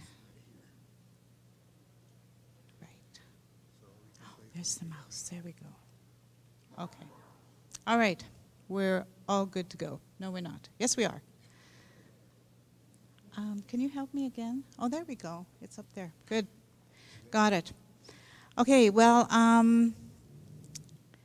this just for a brief outline of the presentation, we're going to talk a little bit about the mental wellness team. I don't know, who here is aware of the mental wellness team program? It started in 2009. I see a couple of hands, so that's good. We're going to provide a timeline of our manual and guide, and that refers to our Crisis Service Procedures Manual. And more recently, we've developed a training guide to go along with the Crisis Manual. We're going to give an overview of each of those documents. We're going to talk a little bit about the crisis response team that we have at West Region. We also have an on-call service and the training benefits to the training guide that we've developed, and some discussion about the future planning that we intend and hope to be able to get off the ground. And then there will be a brief question and answers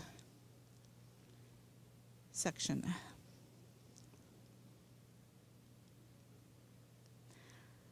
So the mental wellness team program started in the late 2000s. West Region started its program in 2009.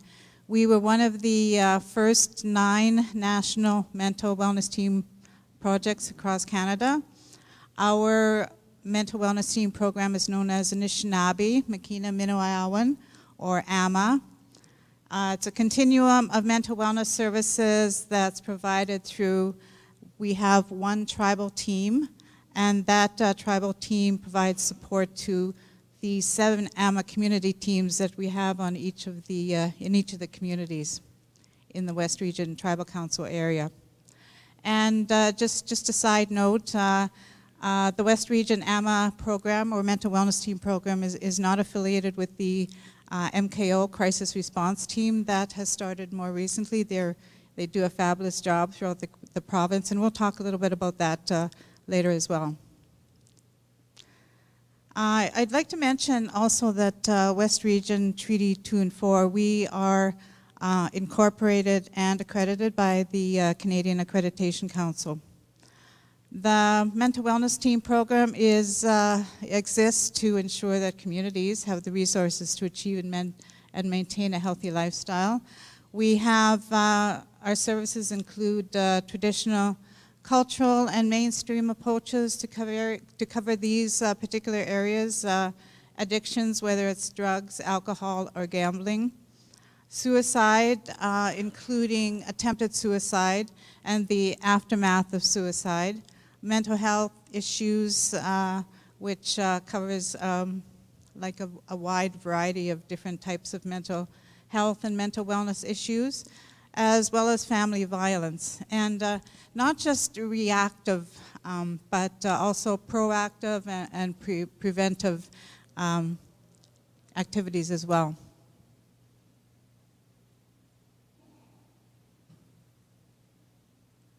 So the purpose is to provide spiritual, emotional, physical, and mental support to individuals who are in need of mental wellness services, whether they are referred to us or whether they ask for help directly. And we do that in collaboration with the AMLA Tribal team and other partners in the area. So we work with, for example, the Regional Health Authority in our area, as well as other organizations. There's the Mood Disorders Association of Manitoba, for example, and the Schizophrenic Society would be another one. But there are other partners as well that we work with in the area. The community teams also receive service capacity at the community level, meaning they, they have access to training, for example. And this obviously gives the team members and other workers, frontline workers, additional support and increased self-confidence in how they're able to help the clients in the communities.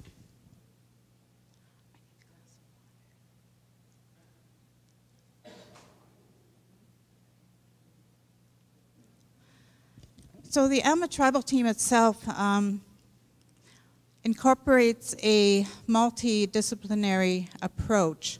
So as I just mentioned, there are various professionals with expertise in the areas of mental wellness, education, and training, with community and family development, and with mental illness prevention, intervention, and healing. So together, the tribal team and the community teams can effectively maintain cross-cultural support and respectful collaboration between the partners and the health systems.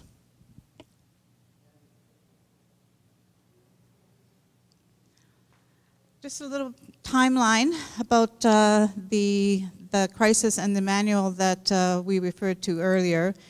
In 2015, we completed the West Region Crisis Service Procedures Manual. And we don't have a copy with us, but there are images of what they are later.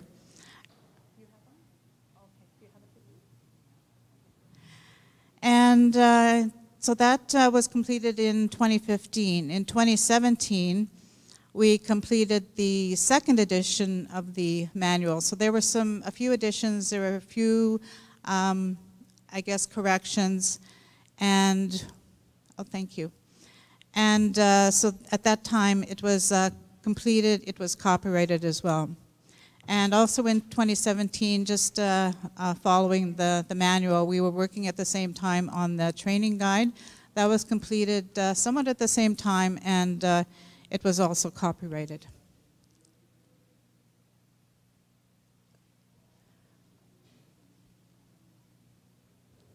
So this is the Crisis Service Procedures Manual, the second edition that came out in 2017. And it is approximately 120 pages or so. And this is the training guide, also came out in 2017 to go along with the Crisis Service Procedures Manual. So it covers the topics that exist in the, that are in the procedures manual. And specifically, we have issues such as suicide, trauma, and there's a total of 7, I believe. So information in the manual is intended to help prepare and enhance the skills that the community workers already have. You know, each of the programs, whether it's Brighter Futures or suicide prevention, you know, those workers go through a lot of training. We are able to offer some additional training. For example, we've brought in, we've had crisis intervention training as well, and so this helps the workers assist in responding to the to whatever crisis they're, you know, that they encounter in the communities. And information in the guide and manual is not intended to replace or provide a substitute for the plans that already exist in each of the communities, because there are emergency plans and such that the communities have, but this is intended to be an additional resources that the communities can use, both the manual and the training guide.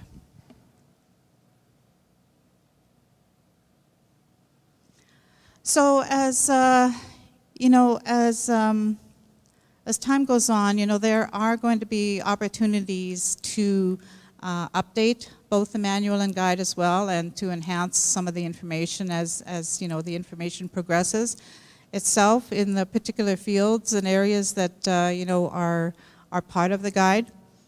And also through, you know, like feedback and comments that come in from the communities, because every community, of course, is different. Every community, you know, has a different, you know, may have a different way of, you know, reacting or responding to an event. So, you know, however the communities are using it, you know, whatever they see as maybe beneficial for the guide, you know, we will take, you know, we take that into consideration when we, you know, are updating the guide as well.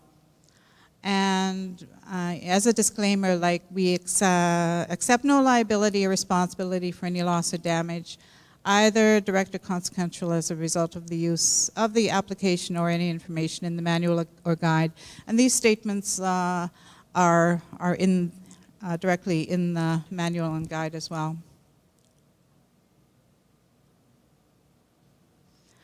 West Region also has the right to change or update without prior notice, given the fact that, you know, as I've already mentioned, we do take, you know, feedback and comments into consideration. And it is, as I mentioned, it is copyrighted, and you would require permission to, anyone would require permission to reproduce it.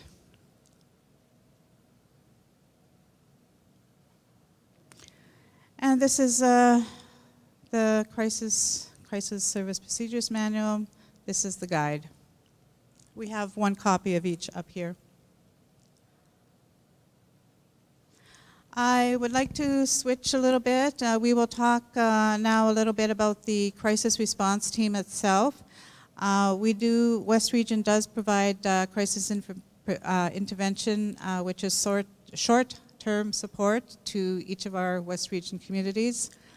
The goal is to assist individuals, families, and communities to deal with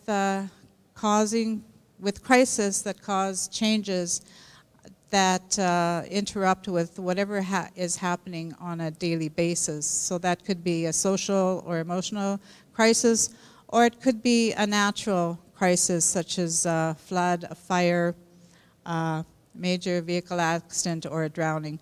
I don't mean to say natural crisis, but you know what I mean. It's just something that may happen on a daily basis that's regarded as an emergency or a crisis. And team members of our crisis response team include West Region management and staff, so that would include, of course, includes Diane and Renita.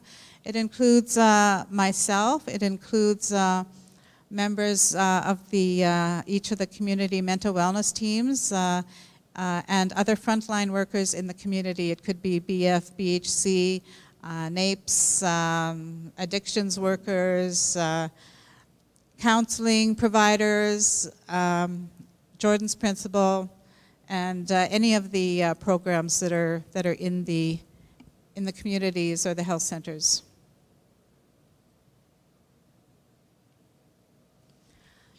So requests can come from a variety, any different source.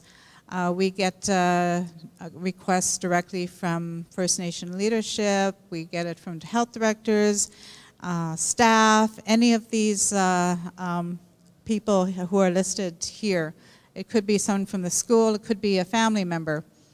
And it could also be, we've had requests also in regards to assist with in communities that are also are receiving service from the MKO crisis response team as well.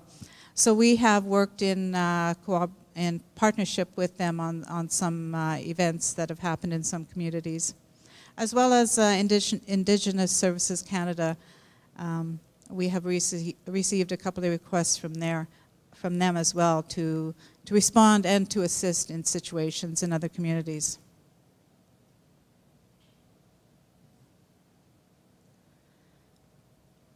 So it is a teamwork approach, and that is to provide debriefing support. So once the event or the crisis is over, we don't just leave. There is debriefing, of course, and we provide that to and with the AMA community team, and also with MKO on request.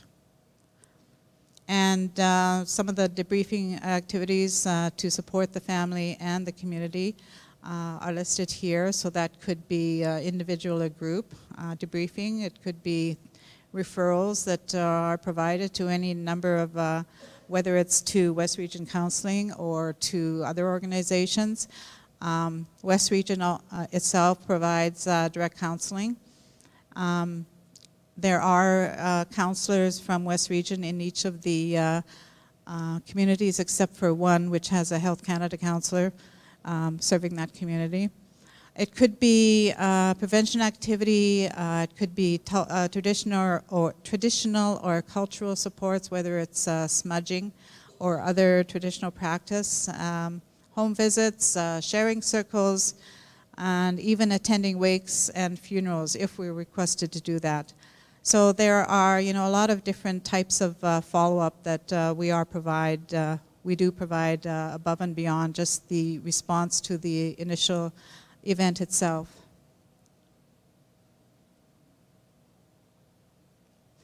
Everything we do is fully documented and collected and safely secured. And each of the team members have their own reporting to do, and which is reviewed, of course, by the management team, the director, and the mental wellness advisor. So everything is fully documented and kept securely. Each of the community teams have a resource binder, but the crisis response team itself has a binder that has all of the forms that we need. It has resources, a list of resources where individuals or families can go for help. It's quite an extensive list of resources. And also, the different types of approaches to whatever response it is. So, that's a very effective tool that we have to use when we enter a community, depending on what type of crisis it is. And so we supply other prevention resources, such as in regards to suicide, bullying, and mental health workshops. For example, we have pamphlets. There's pamphlets on the mental wellness team, on the crisis team. We have pamphlets. What other pamphlets do we have? every program has a pamphlet, and so those are available as well for the counseling, even for foot care. We provide workshops, and those are West Region developed workshops that we're also working on having them accredited also, right? Yes. And for example, grief and loss is one that is currently being worked on. And youth presentations.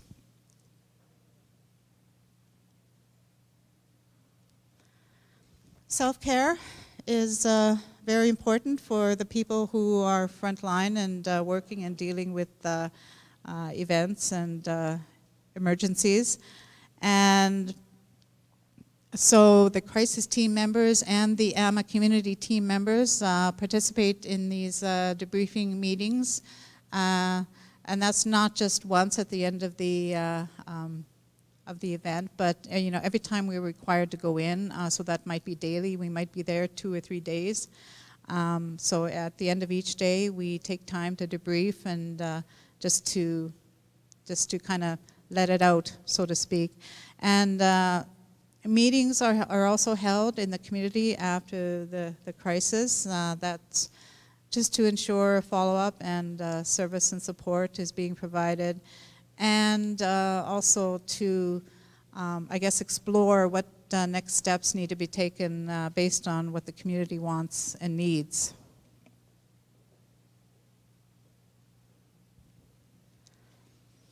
Who is on the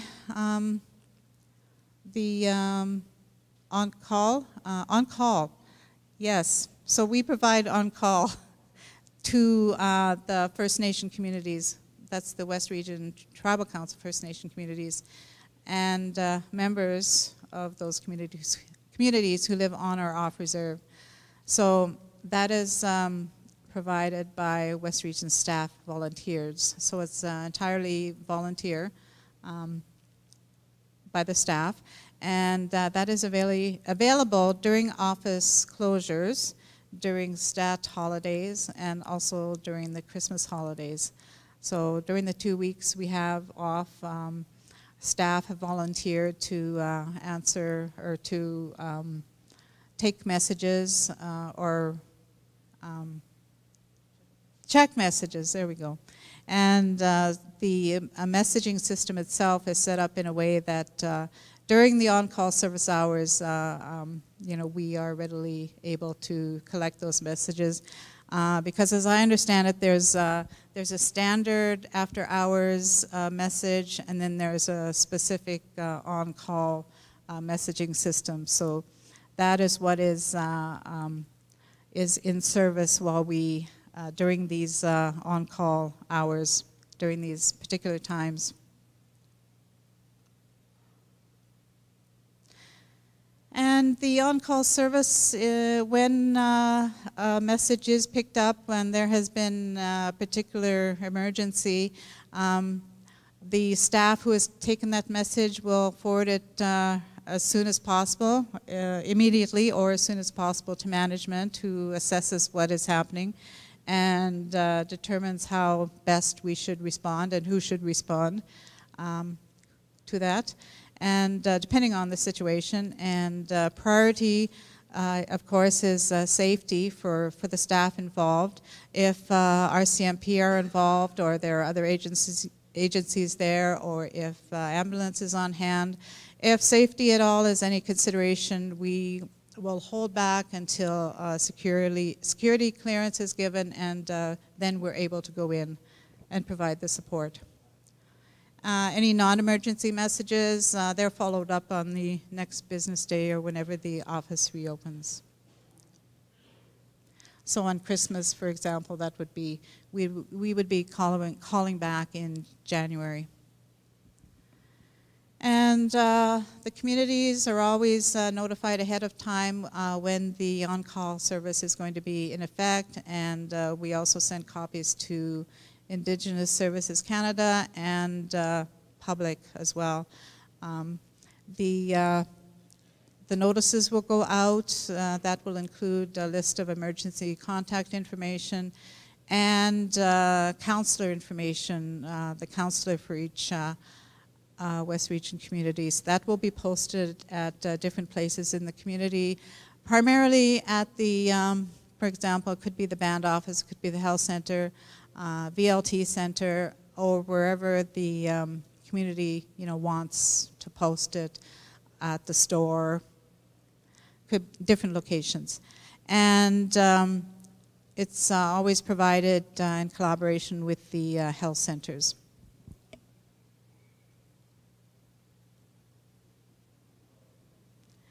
So we have the training guide for the manual. We have also, we would also like to be able to provide training for the training guide. So basically that's a T4T type training.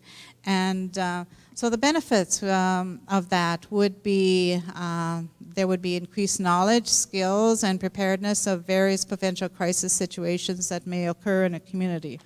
So I referred to the types of situations that are included in here. So the specific types of crisis we have in here is risk of suicide, death by suicide, loss and grief, trauma, violence and abuse, that would include bullying. There's a section on neglect, on serious illness, and on addiction or co-occurring disorder. So those are the types of social or emotional crises that are covered in the guide and the training, the manual and the training guide.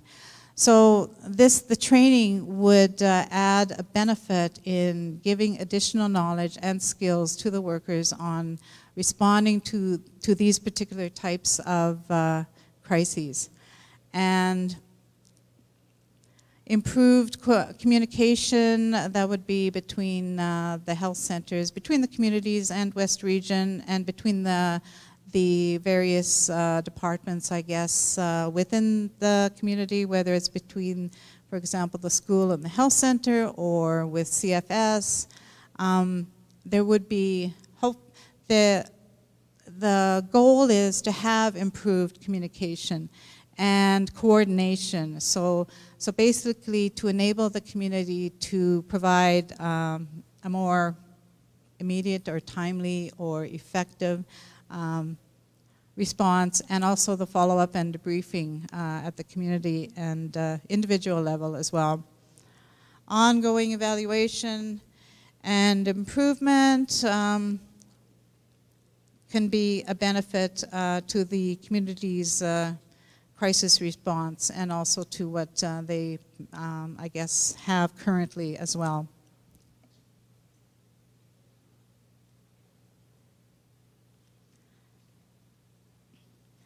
So further benefits would be a community-developed crisis response plan that reflects that community's beliefs and practices and its strengths and capabilities. Also, it would provide an immediate and coordinated response to an individual or community crisis. There would be improved case management and continuum of care, for example, from prevention activities to the response to the event itself or to the crisis itself, and to the follow-up and the documentation and the reporting and everything that occurs after a crisis as well. And there will be ongoing training. Rather than just train the team or the health center staff on a particular type of training and then to leave it that, there will be, we do intend to provide ongoing training, whether that's refresher workshops, when requested. There may be, and in the instance, there may be turnovers of staff. Some areas have frequent turnovers of staff. New staff would need to be trained as well, so training would be ongoing.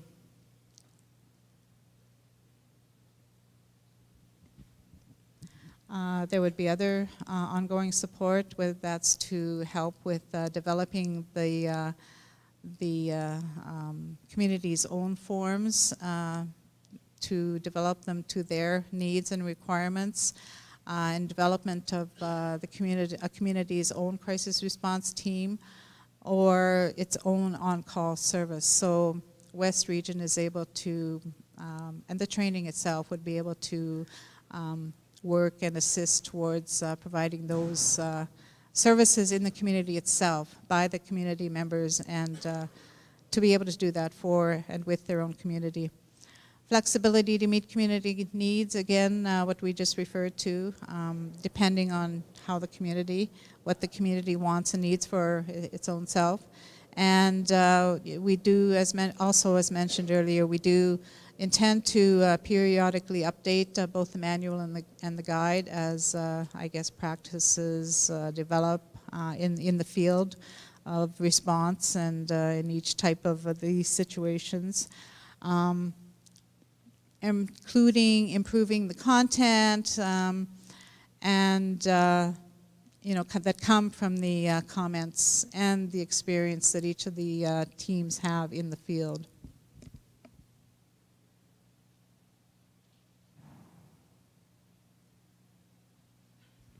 So right now we have these documents. They are endorsed by the Canadian Accreditation Council right now. The West Region Treaty Health Services, we are working with CAC. We will begin the process soon to have the manual guide and training to be certified and fully accredited themselves.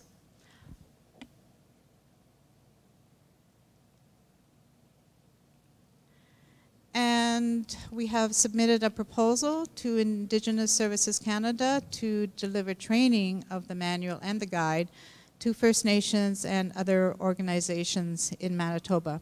That is currently on the table. And getting to one of our purposes for being here is that West Region is requesting AMC Chiefs in Assembly to support the training. Is there anything you'd like to say, further you'd like to say? Just in closing, just a question to use. How many of you have crisis teams within your communities? And how many of you have access to a crisis team? How many would be interested in having this training in your community? Quite a few. We're here for questions. I'd just like to thank yous for, and we have pamphlets. If you want to take a look at the training guide, it's up front here. So if there's any questions, we'll be around for a few more minutes. But thank you for giving us this opportunity to present. Miigwech. All right, so we're about 50 minutes from lunch, so we will take a couple questions, and we'll start in the back there. Hello, can you hear me? Hi, Diane, it's Darcy here. The question I have, like, it's a good thing and whatnot, but what I've noticed over time is, do you guys have anything in place on the problem we're facing in our communities right now is drug usage? Do you guys have any intervention, you know, drugs and alcohol? Do you guys have any intervention programs for family members, or how do we act upon our people that are using drugs, either prescription or illegal drugs, and we recognize the signs and symptoms of our family members using it? Is there any intervention programs to get our people help before the actual thing happens of suicide and stuff like that? Yeah, right now, like, we do have a lot of prevention through our mental health counseling program. We have addictions, we have the youth suicide prevention worker, and just recently we hired a position under harm reduction entitled the wellness worker, but she's more focused to addictions, working with youth, working with the communities, and really looking at what kind of programs need to be designed within our communities. So she'll be starting, her start date is March 4th, which is actually next week. Okay, so like some of the family members are adults using drugs, whatever they're using, and I've seen it for myself in other communities where the person is, I hate to say it, but they're zombie walking. Like, how do we get intervention for those kind of people that don't want help? Is there a way to force that law upon them, say you need help? Like, families are requesting it, but how do we go around that red tape issue of legalities of taking these people in, give them intervention, and putting them in a hospital for care? Is there a way to do that, or we just got to wait for them to ask for that help? It might be too late. I'm going to let Renita answer that question. Well, when somebody doesn't want to get the help, there's really nothing you could do. But as a family member asking, you know. I've had a lot of clients that needed detox. They were going through severe withdrawals. We did everything to bring them to Winnipeg to the detox unit, to Health Science Center. The next day they walked out. So there's really nothing we could do, like for individuals. We could, you know, have that prevention. We could, a lot of our caseload at work for our mental health counseling is addictions. People going through meth, alcohol, using prescription drugs. Those are our clients, but you know, we're there to support them, but ultimately the choice is theirs. So it's sad to say, but you know, it's up to that individual. Like I'm a parent too. We're probably, a lot of us are probably parents. You know, we could talk to our children till we're blue in the face, but you know, it has to come from them, that decision to change. It's hard to see family members, our kids, our community members going through this, but you know, our hands are tied. We could support them, we could do whatever we can to help them, but you know, we can't force people to go into treatment. We can't drag them there, so it's hard. Thanks. All right, thank you. Any further questions? Right here on to my left.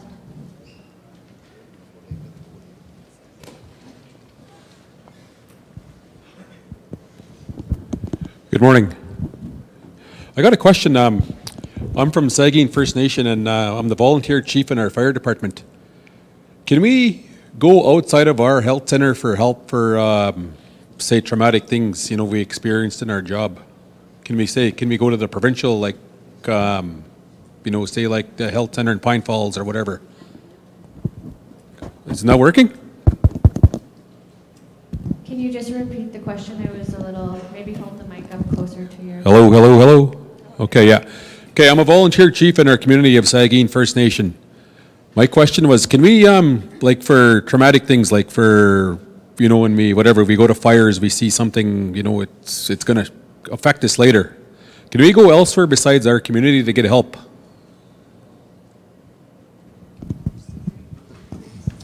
He wants to know if he, what's that? They won't be able to answer that. No? He can go outside of his community to ask for help.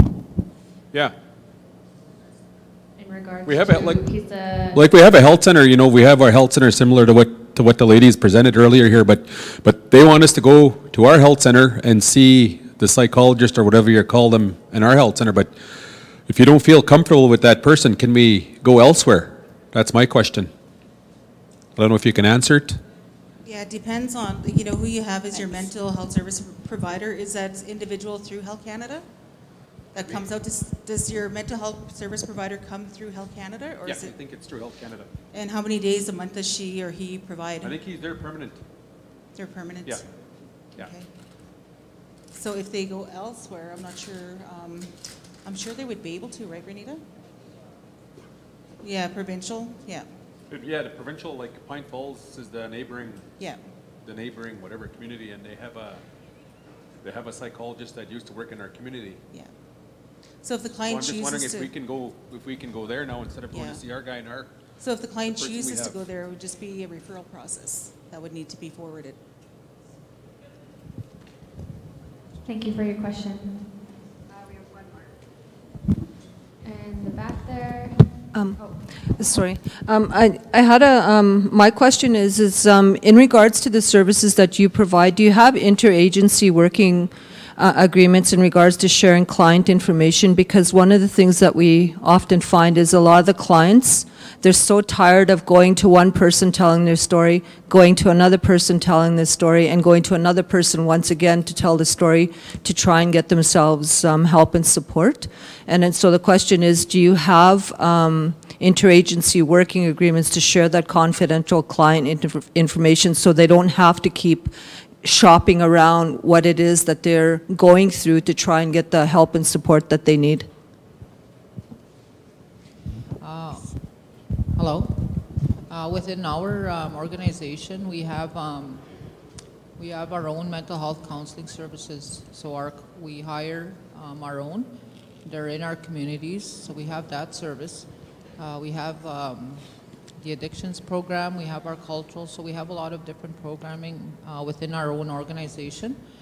So if we have a client who requests traditional support, and then we're able to make that referral to our own. A lot of our services are provided from within our own organization.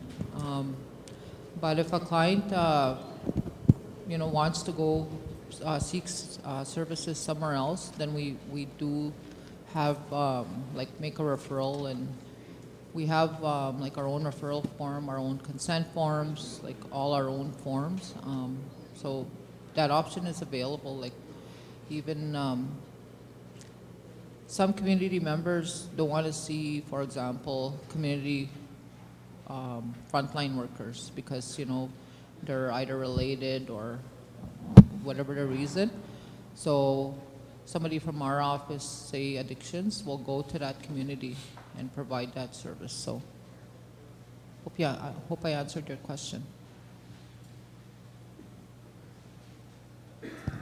Thank you. So we'll take one more question before lunch, and then we will close the discussion period. Hello. My name is Angela Lisk from Moosasaigon Cree Nation. My question is, instead of moving people from their comfort zones, have you tried the traditional approach of going back in the day where instead of taking them to detox, trying to use the traditional ways that we have in our home, in our reserves?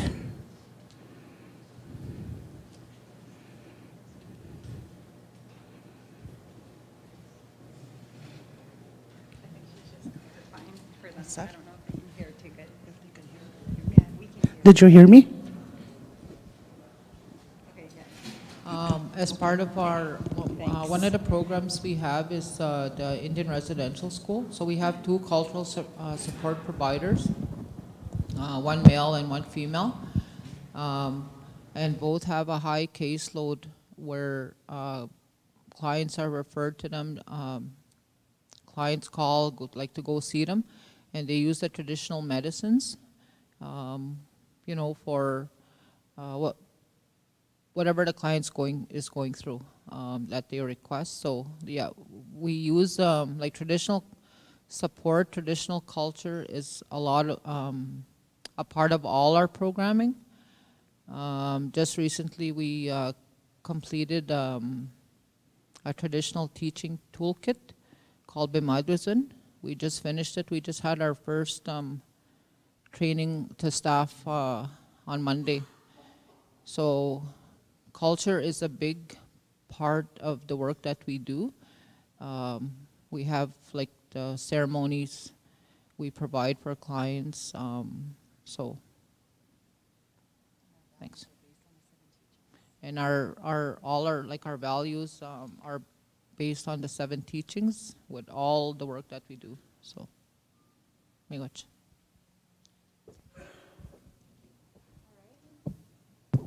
All right, so with that, I'd like to thank you guys, Jan, Diane, and Renita, for being here with us today and for the presentation you guys shared with us. So they have their contact information there up on the PowerPoint if you guys have any further follow-up questions, as well as in your packages as well.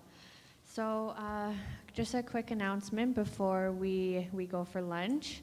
I wanted to ask the forum under your guys' direction if we can make a bit of changes to the agenda. So if you look at your agenda, we would propose that we would have a shorter lunch today, 30-minute lunch, and in that way we can start the roundtables earlier from 12:30 to 1. Then we can start the small group discussion from 1 to 1:45. We can take a quick health break till 2 o'clock, and then we'll finish our forum with the last discussion from 2 to 2:30. That way we are finishing at 2:30 instead of 4. I know there's a lot of people that have to travel home, and we want to allow enough time for that, as well as the late travel from yesterday, and allow enough efficient time to get to the banks and stuff like that. So what from the floor, are you guys agree with that? All right. So we'll have a quick lunch break then. Please, oh yeah, please help yourself, and I would ask if the elders can go first, and I'll also call Craig Linklater up here. He wanted to make a quick announcement for a forum, a flood preparedness he's having. And with that, we'll have a quick 30-minute lunch, so just a quick announcement from Craig.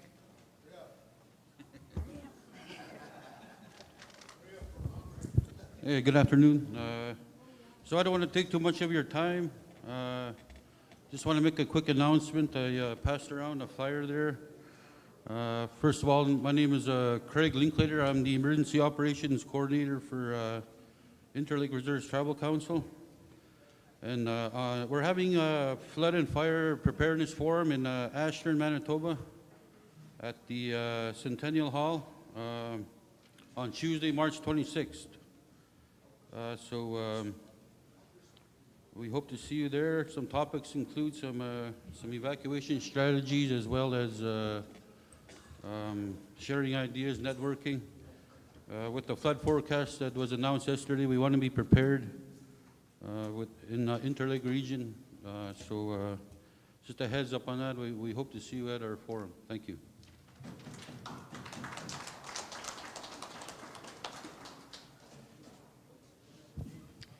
All right, so with that, if I could have the elders first, and we don't have anyone here. If anyone would like to volunteer, I'm sure we can. We will have tobacco for you for that prayer.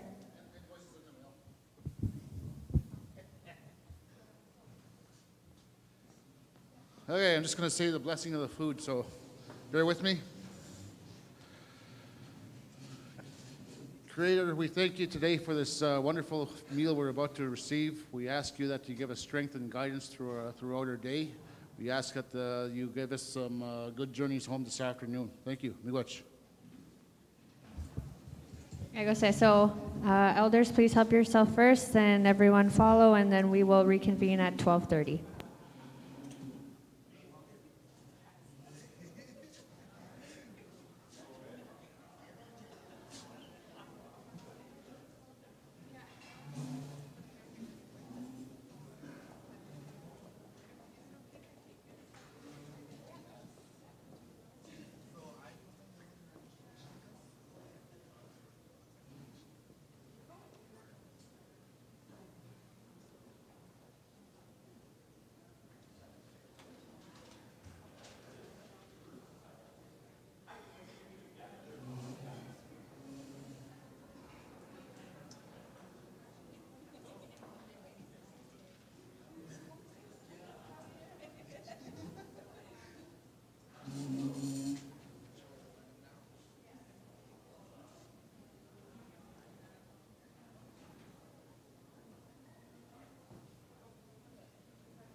Hello, sorry for the interruption. I know it's very rushed, but we were going to only have a 30-minute lunch hour. So if anyone was thinking of grabbing some seconds, do so now, because we'll probably get started in about 10 minutes.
great. I hope everyone had the opportunity to grab something to eat. And again, I want to thank the staff here for providing us lunch. It was really good. So we're going to continue on with our agenda. As I mentioned before, we want to try finish a little earlier today, so we're going to cut into a little bit of our lunch break. So I'll just ask Keely to take the mic, and she's going to talk about what we're going to be discussing around the round table today. Okay, good afternoon, everybody. So I will definitely keep us on task. I know we're getting a little bit started after 12:30, but I'll be sure to adhere to our commitment today to get on track to wrap things up by 2:30. So this afternoon, I'd like to have a roundtable to have those communities share their experiences of evacuation, but to really focus on resiliency. And in this morning's presentation, Anna talked a lot about resiliency. And so it was questioned, well, what is meant by flood resiliency? And she had said, ensuring community is prepared, informed ahead of time, knows what to do ahead of time, and responds accordingly.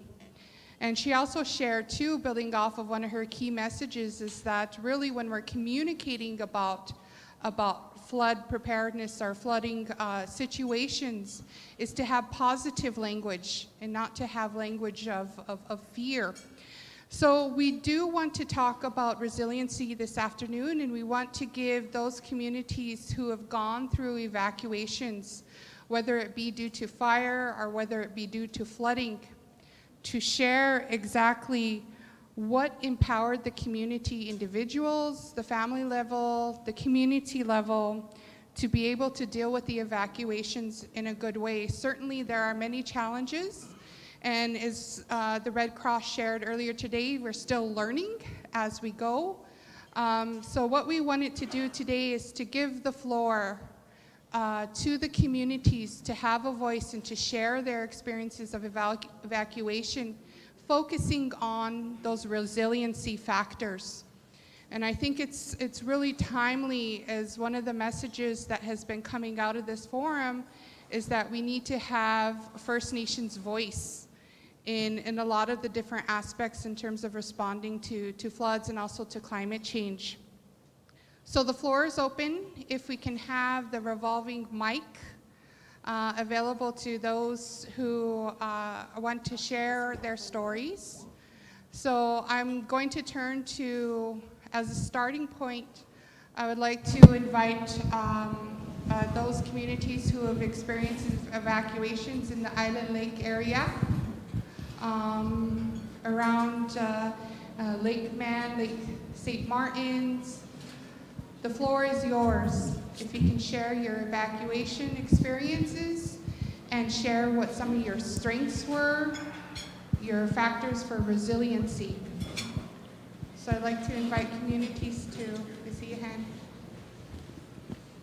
And just a note, we'll be typing your responses as we go along to ensure that we capture your statements accurately. Thank you. Yeah, good afternoon, everybody. Chief Wayne Desjarlais here from the Ebenflow First Nation.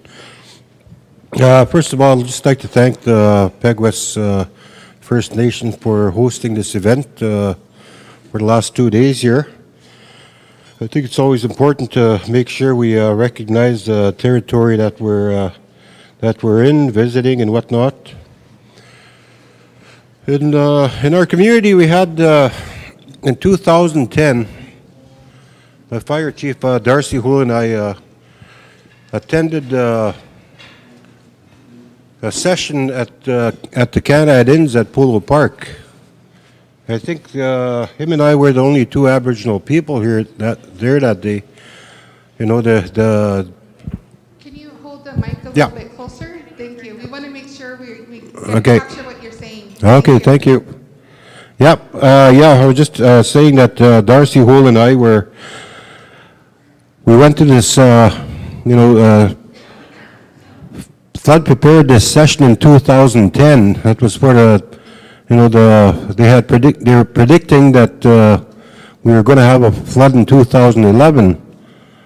So we went ahead and registered and went to this meeting, and there was only 2 of us at that time that I seen Aboriginal people in that workshop we were at. You know, there's a few hundred people there.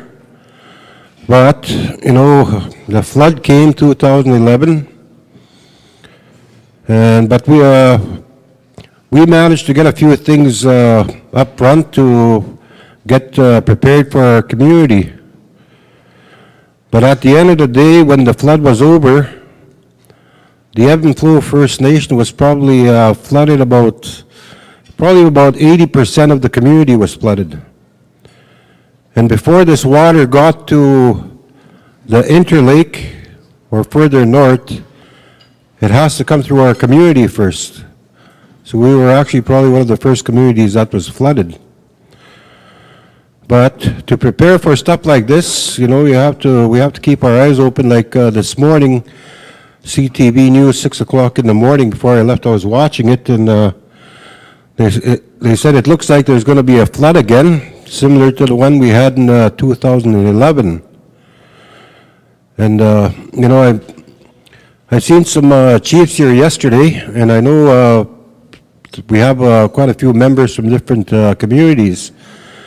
But in order to, the way I look at it, in order to be successful in preparing for these kinds of issues, I think we need more leadership. I know I see some councillors here also, and some other chiefs and whatnot, but you know, this thing is going to come really fast, just like it did. I think that conference we went to was in late November. That conference was at Canada at Inspolo Park. Yeah, and we had gravel, sand brought in, and bags, and people were probably thinking we were crazy because we made a few 100,000 sandbags. But when the flood hit, we were prepared for it, but we weren't prepared for the flood that came, because I know if any of you have ever been to Ebb and Flow, we had our baseball diamonds, racetrack, the church close to the lake.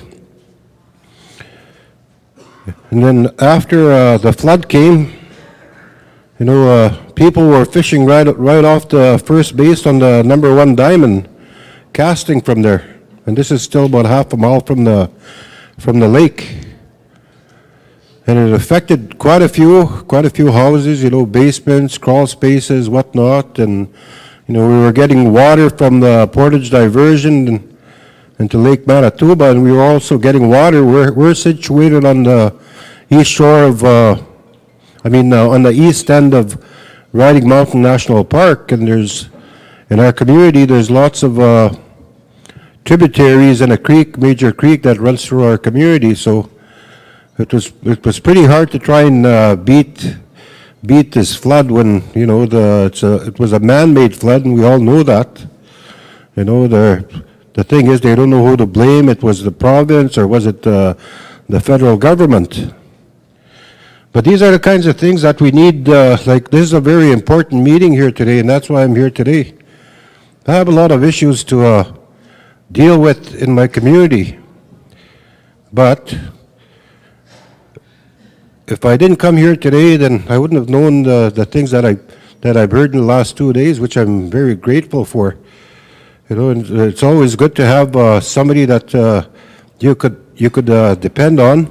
And that's why I asked Darcy Holt to be here, because he's I go to all the time and he keeps me informed on the events that are happening and things that we need to do. But I think it's important, like I said, leadership. You know, chief and council should be aware of these things, and you know, and I recommend to everybody that's here today, if your leadership is not here, you know, we gotta open our eyes right away, and we can't wait until that diversion is opened again. It's very important, you know. Like I said, close to 80% of my community was underwater, and we lost quite a few houses, and still today we have quite a few people that are evacuated. It's going to be a few more years before we get everybody home. But I know a lot of the other communities have the same issues.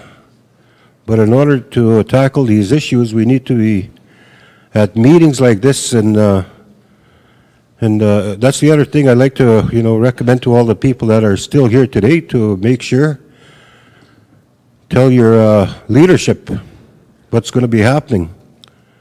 Where we think it's going to, well, for sure it'll probably flood. If the government and the province is predicting it, it'll probably happen.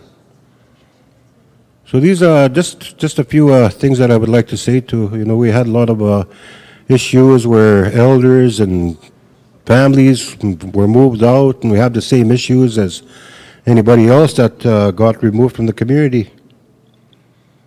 A lot of times elders, where they were evacuated from, they would go and sit on their patio, even their house was boarded up full of mold and whatnot, but this is where they grew up.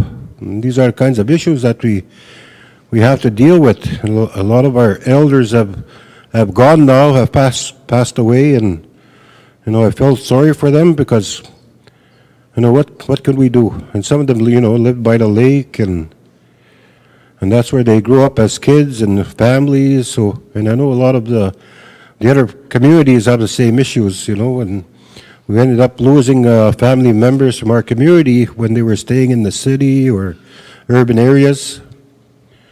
But I think it's important, like, to make sure, try and tackle this before it hits us. Miigwech, thank you very much.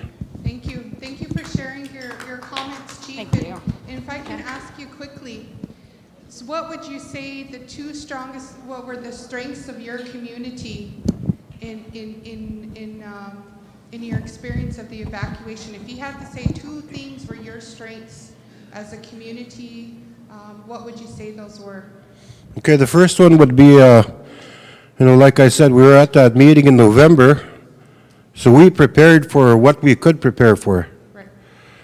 And the other thing is, like, we have a very close community in Ebb and Flow. And when something happens, we help each other and whatnot. But I think that's one of the other things from my community, that, a lot of the people that didn't want to leave, they had flooded houses. So they stayed with people from, like, friends and relatives in the community, which was a really big plus for us. But it wasn't a big plus when they lost their house, their contents and whatnot, and, a lot of things that can't be replaced. But if you have a community or people that are willing to help everybody else in the community, I think that's very important also. Miigwech. Thank you. Excellent comment. So I see a few more hands raised. So in the interest of time, if you can kind of isolate two things that you think are the strengths for your community in working through evacuations. My name is Darcy Hull. I'm the Emergency Management Coordinator of Ebb and Flow, and also the Fire Chief. I just want to strengthen what Chief Desjardins basically said. In a small community like ours of less than 4,000 people, we do all have our daily lives to go through, but when we had an emergency arising in the community, we put our differences aside. We got together and got it done with very little dollar that we had that was being issued by the government.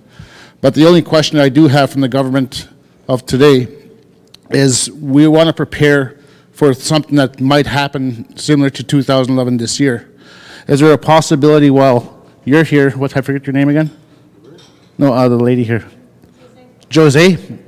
Is there a way that we can qualify for an accountable advance? Because it costs us a lot of money to get everything prepared prior to. Is there anything like that to do an accountable advance, or an issue up front to work on flood preparedness? There is? So that's the only question I have on it.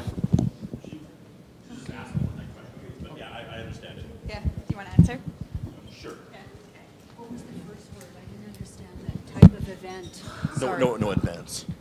So what Darcy is, ISK,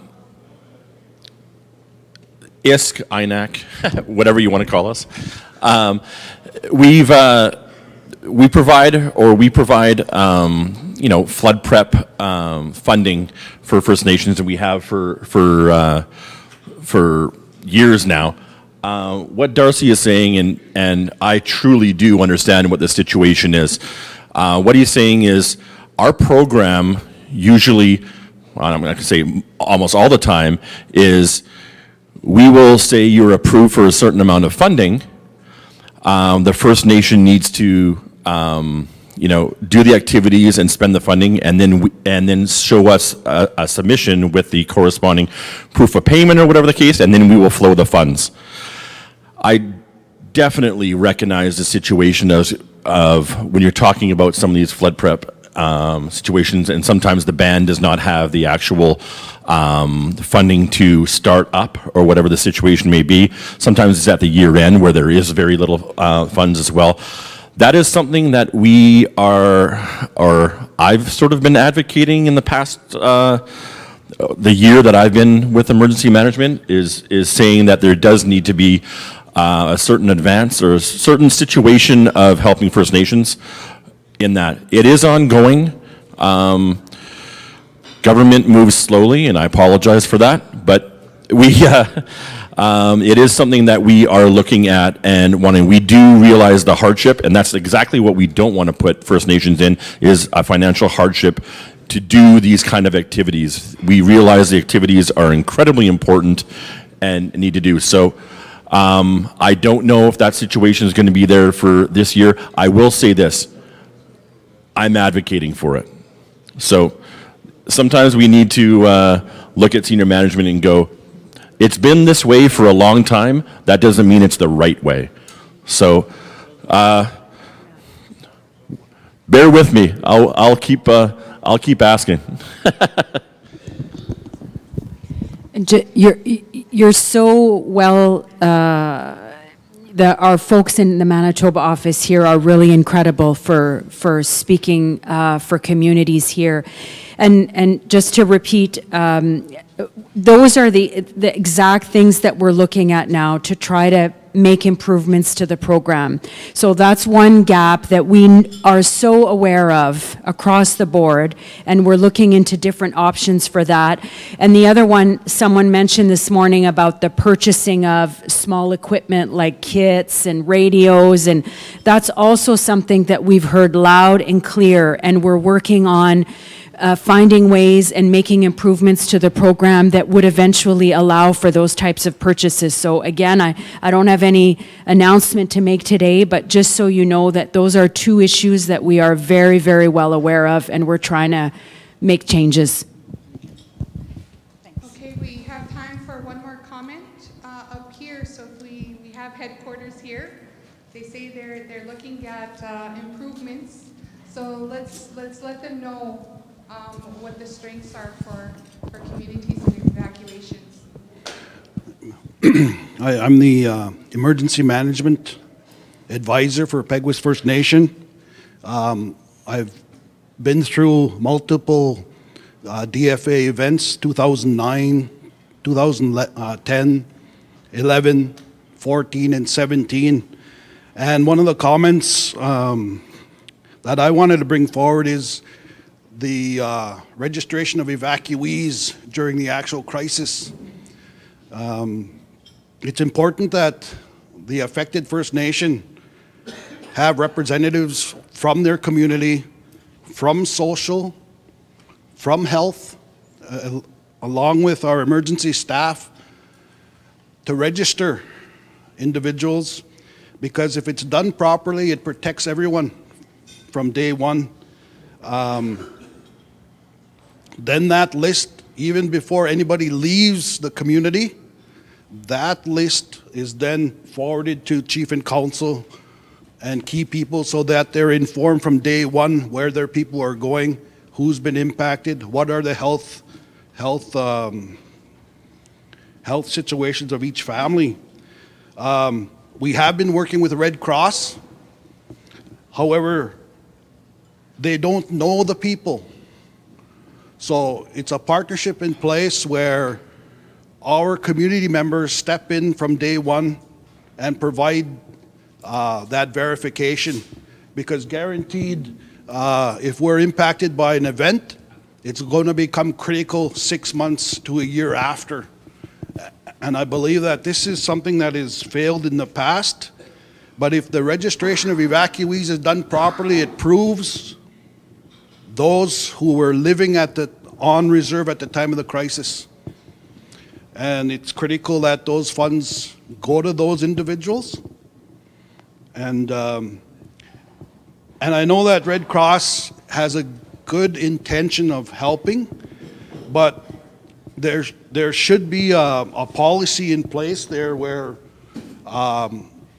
places some responsibility on the evacuee individually. So obviously the concern that I have is that if somebody is involved with behaviors or activities that are detrimental to the safety and health of other they should lose their benefits. That's all. Thank you. Thank you for your comment. I think it kind of relates to Darcy about everybody coming together. You said bringing health, bringing social, bringing leadership together. And certainly we've heard about the risk factors that arise when during times of evacuations. So thank you for your comments, but I would like to extend an invitation to any of the communities from the Island Lakes. I believe we haven't heard from you yet. I want to extend that opportunity. Did you want to speak? Okay.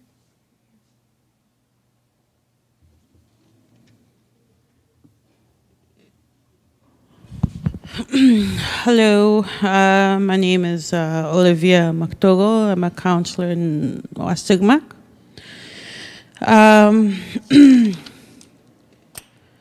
So my experience on evacuation at that time, 2017 in August, that was the end of August, right?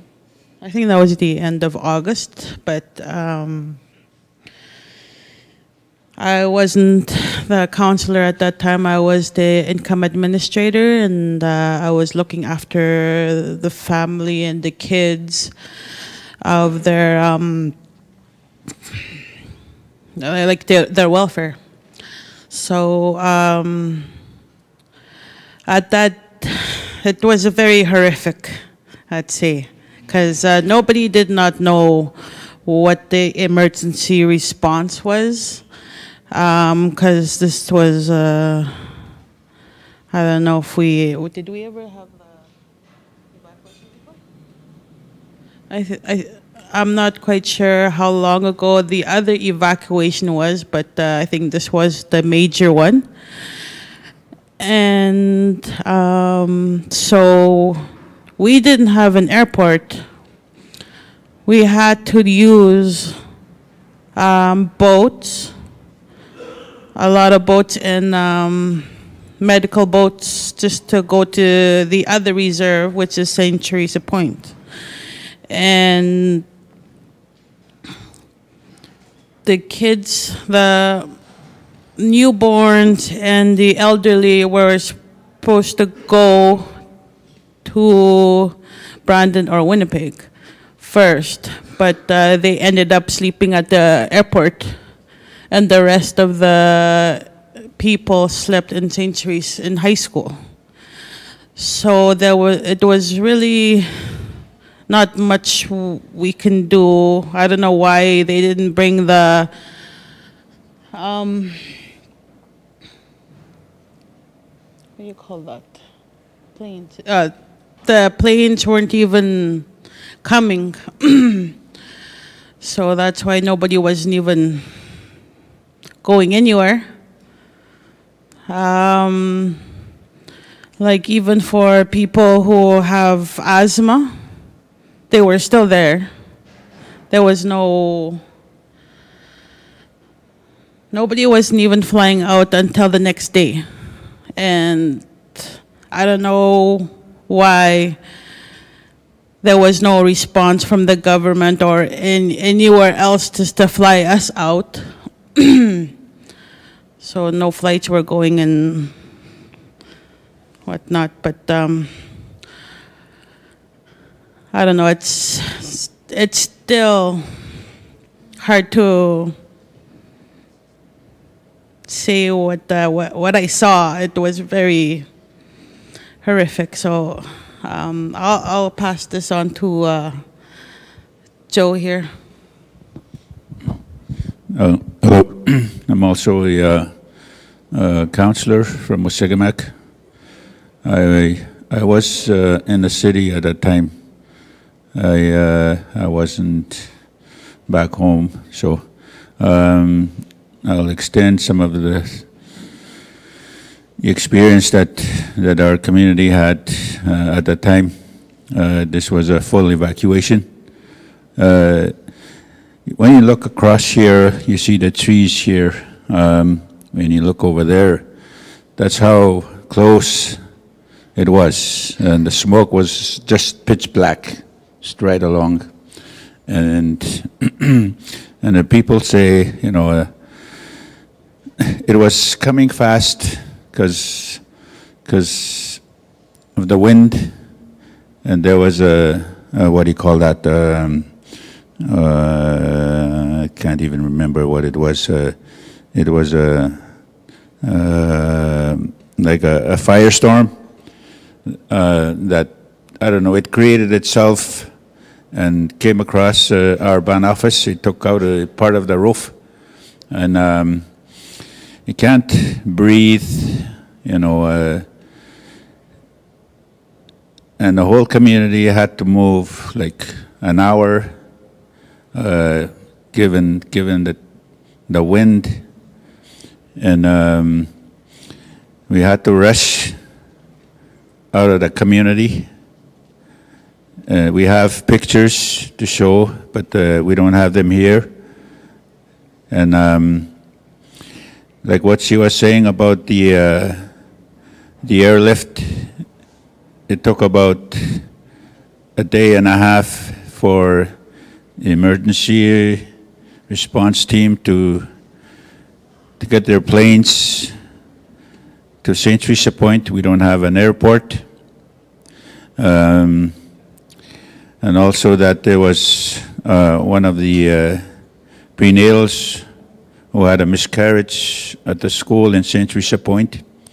We did have, you know, there's a lot of things that we did face in a matter of hours. It's more like seconds, and we had to move fast. And the other thing is, we weren't able to pour gas because of all the ashes coming down, and so there was also an accident on the lake. One of the boats almost flipped because of the smoke. They can't see the other boats coming in the other direction.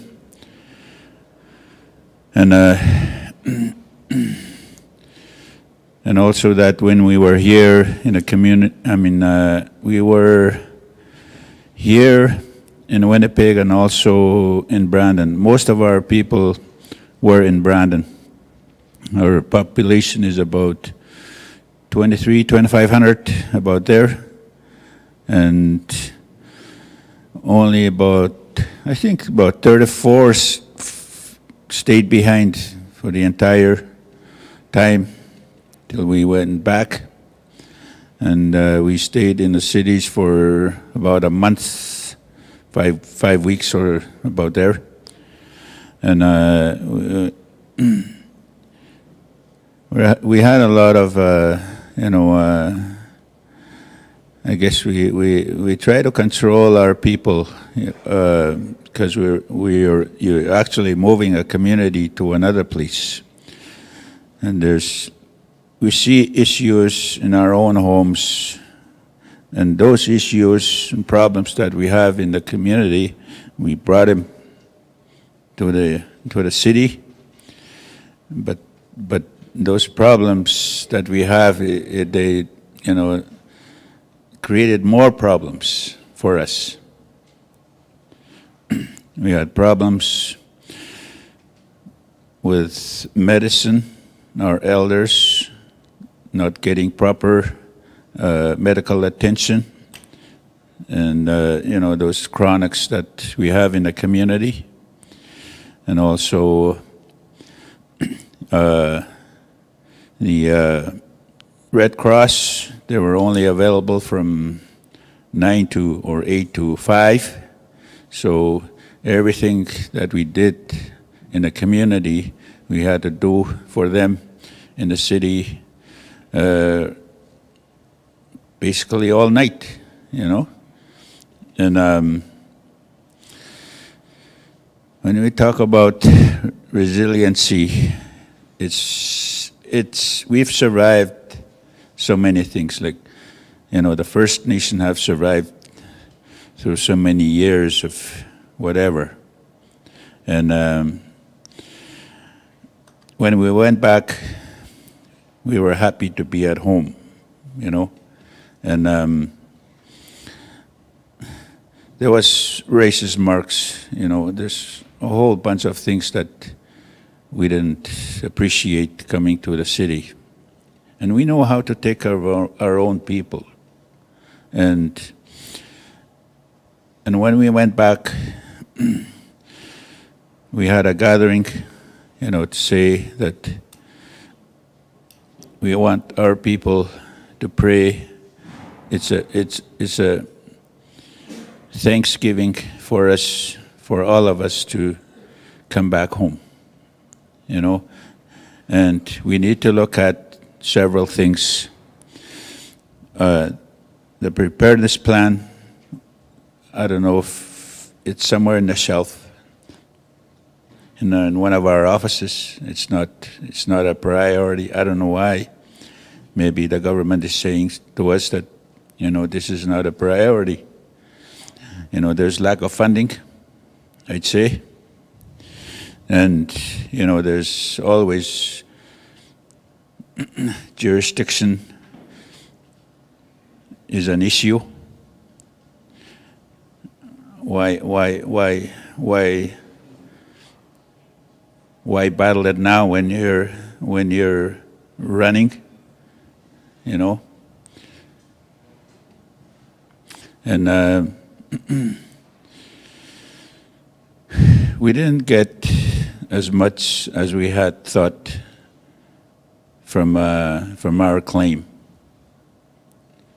And the thing that we don't understand, or what we try to push for, is what does the government use to calculate expenditures or claims? Because we haven't seen anything, what their criteria is. Only from what I remember, or remembered, I know there's a, you know, there's a, or what do you call that person? I can't remember. But there's a list of few people that coordinate the evacuation and under their plan. But you know, when you're moving a community, an entire community, you need the whole bunch of people to coordinate several things. You know, there's a lot of things that come into play when you're going or moving a community to a city. And it seems that, you know, the Red Cross, they don't understand our people. That's what I know. I know that there's a few there that care, that want to help, but they're limited to what they can do for our people. I know there was one in Brandon. He had to cut corners so that we can help our people. But then, towards the last days, he was told to go home, you know, because he was helping our people. And he was crying. And but it's very difficult to say that, you know, there's a plan, there's a way, you know, to make our people feel better. It would be hard. But we know that there are ways that we can survive. You know, we have our elders, we have our land, we have our fish, we have our moose, we have our traditional ways. But it takes time to recover, you know, because there's some that were really affected by this.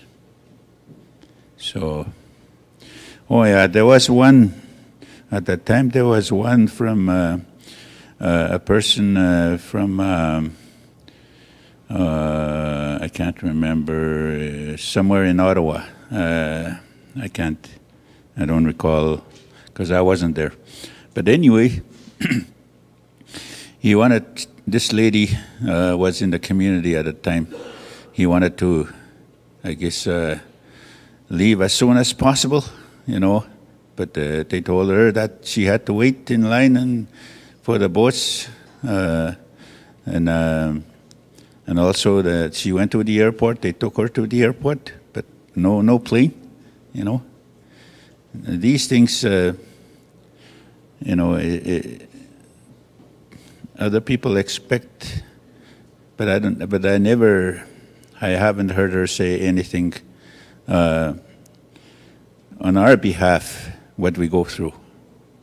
You know, I wish she could say something to the government, what she saw and what she felt. And I know that they told me that she was very scared and afraid, you know. So, thank you very much for listening. That's what I wanted to share. Yep. Thank you, Councillor McDougall and Councillor Harper. I thank you for speaking your truth, because what she said was, it's tough to make our family feel better when you're going through these things. It is tough to be resilient when you're going through these things, and that it takes time to recover. So thank you for that truth.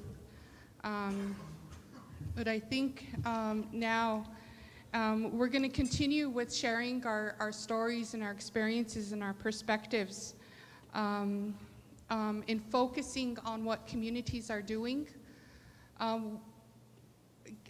Can you share that in the group, or can you speak quickly? Can we have the mic?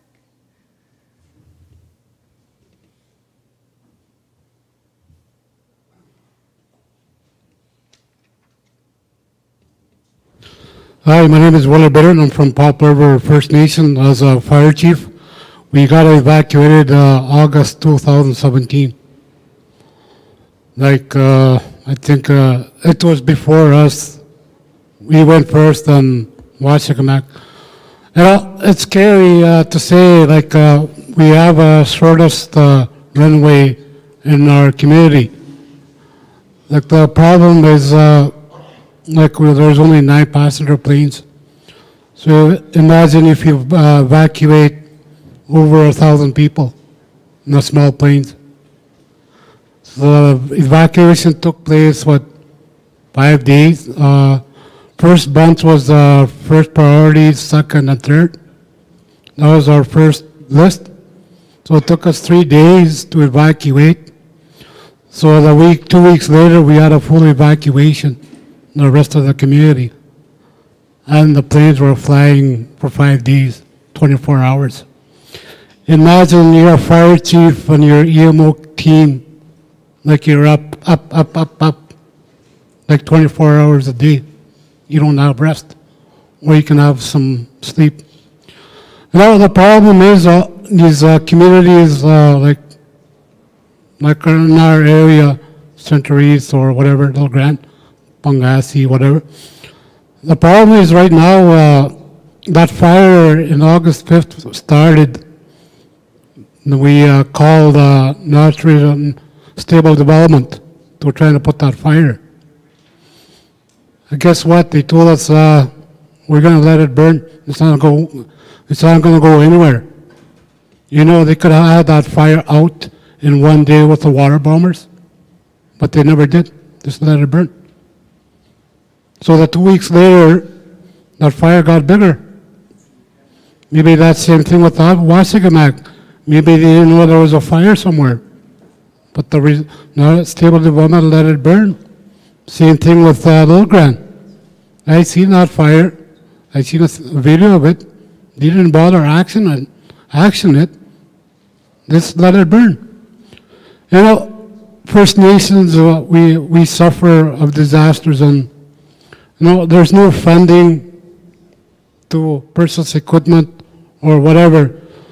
You know, we could do a better job, like our First Nation, to protect our community. If we have that money, resources, you know, all that stuff. It's scary. You know, today's, I'll tell you a story. We were in a fire last year to protect our trappers' cabins. You know, that day, that first time in my life I've been fighting fires. I was a fire ranger and a forestry guy. Last year, I noticed that just a couple hours, we were sitting there having lunch and the wind picked up. You know, that's the first time I ever see a fire move so fast in a couple hours. It just got up and took off, straight to the river. It burned through the night. That night we were sitting there by the boat. You can just see that sound of that fire. It was just orange. Like, it's scary today. You know, it's a climate change. It's drier. The muskeg is drier. The fire burns in the muskeg on top.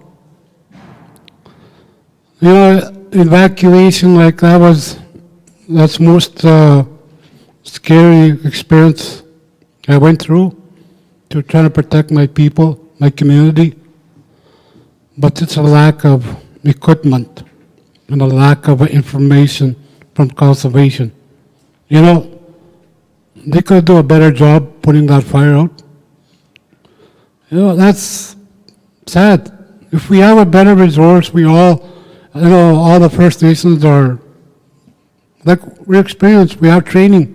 We got everything we need. But it's a lack of equipment and funding to fight fires in our community.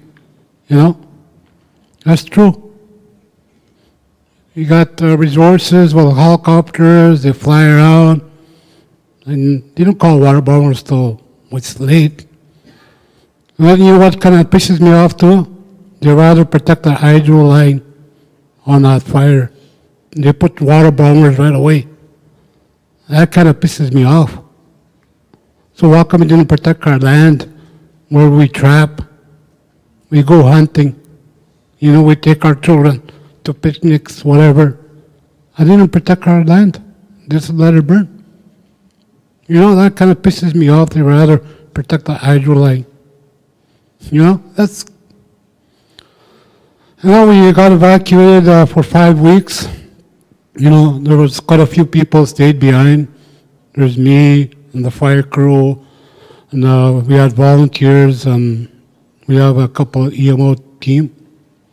You know, it's, I think, you know, our pets, dogs, they got more food than us. They were fed than our team, because we're all busy looking after each other.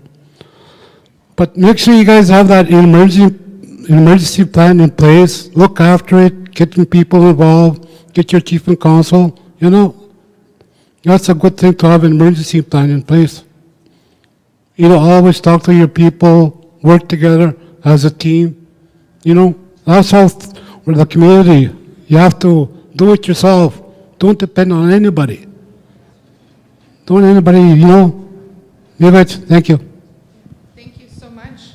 And thank you for serving your community. And, you know, what you said really lets us know you're putting your lives at risk to protect your community. And that's the investment that community people have. And that's why it's so important to support communities and listen to the things that they need to protect their community. So with that, let's break into our final small group session. We'll take the next 40 minutes.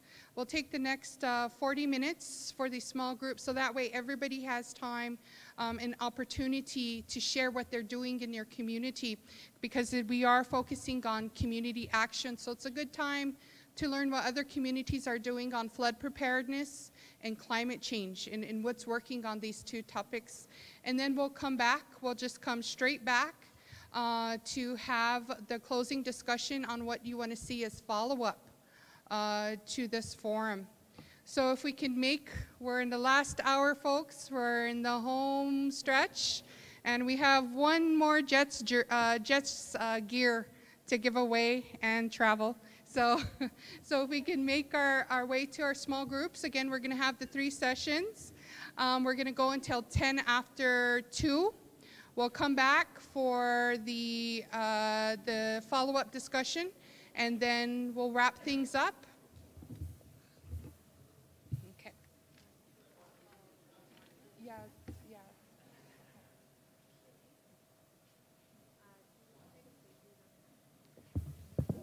All right, so just like this morning, for those of you who weren't here this morning or missed out on the first discussion, we're just set up on the end here against the windows. So there's 3 tables, one here in the middle and then further down. So I know Kaylee mentioned this morning, if we have 2 representatives from a community, that you guys are able to maybe go to different tables. That way you guys are able to gain more information and bring it back to your home communities. So yeah, we'll make our way over there now. Facilitators are there, or they're making their way there as well. So please find a table and we will get started.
So for everyone who's sitting at the table and their facilitator is not there, I do know Keely's on her way to her table, as well as the other facilitator for these people in the back here. Yeah, she just stepped out for a second, but she'll be back in a bit. And Keely's on her way there, and I believe Jen has already got started in the middle there.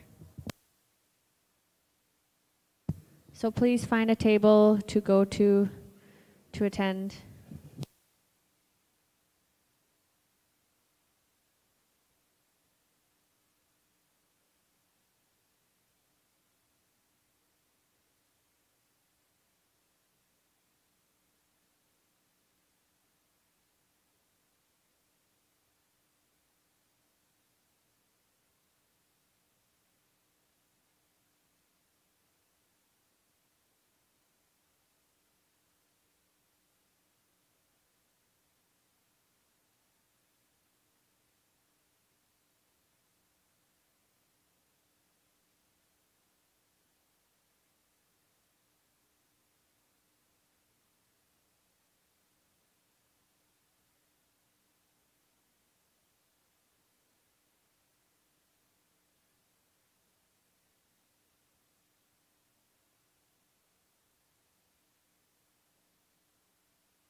Hello, everyone. For those of you in the table discussion, it's 2 o'clock now, so we're going to reconvene in about 10 more minutes. So if we can just wrap the discussions up and everything, we have 10 more minutes.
Hello. All right, everyone. I think we're going to wrap up the discussion tables now. So if everyone could make their way back to the floor, we have one more order of business.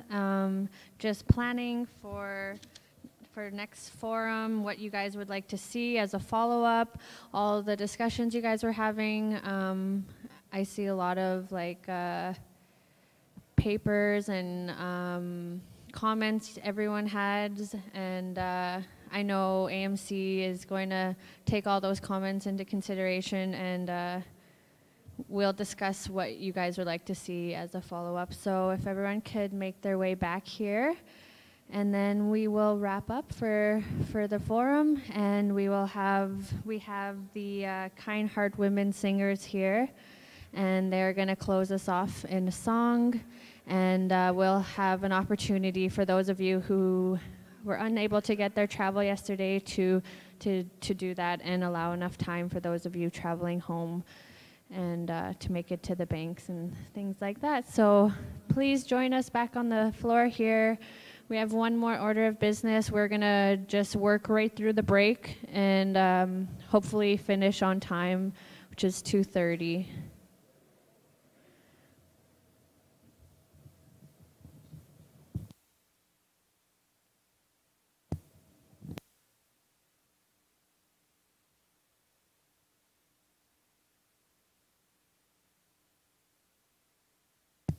And again, just a reminder that all of our presentations and all of our presenters' contact information throughout the past 2 days is in the packages that you guys all received at the beginning. And also, if you registered and you left your email, all of the presentations will be emailed to you guys from AMC. So if you missed something, or if you had any follow-up questions, all that information is in your guys' packages so that you're able to do that. So yeah, we're not going to take a break. We just have one more quick item just to follow up, and we want to ensure that we hear from you guys and what you would like to see happen with this forum and everything that we discussed over the past few days. So I'll just wait for Keely. She's going to be coming up here and facilitating the discussion on what you guys would like to see as a follow-up to this forum. So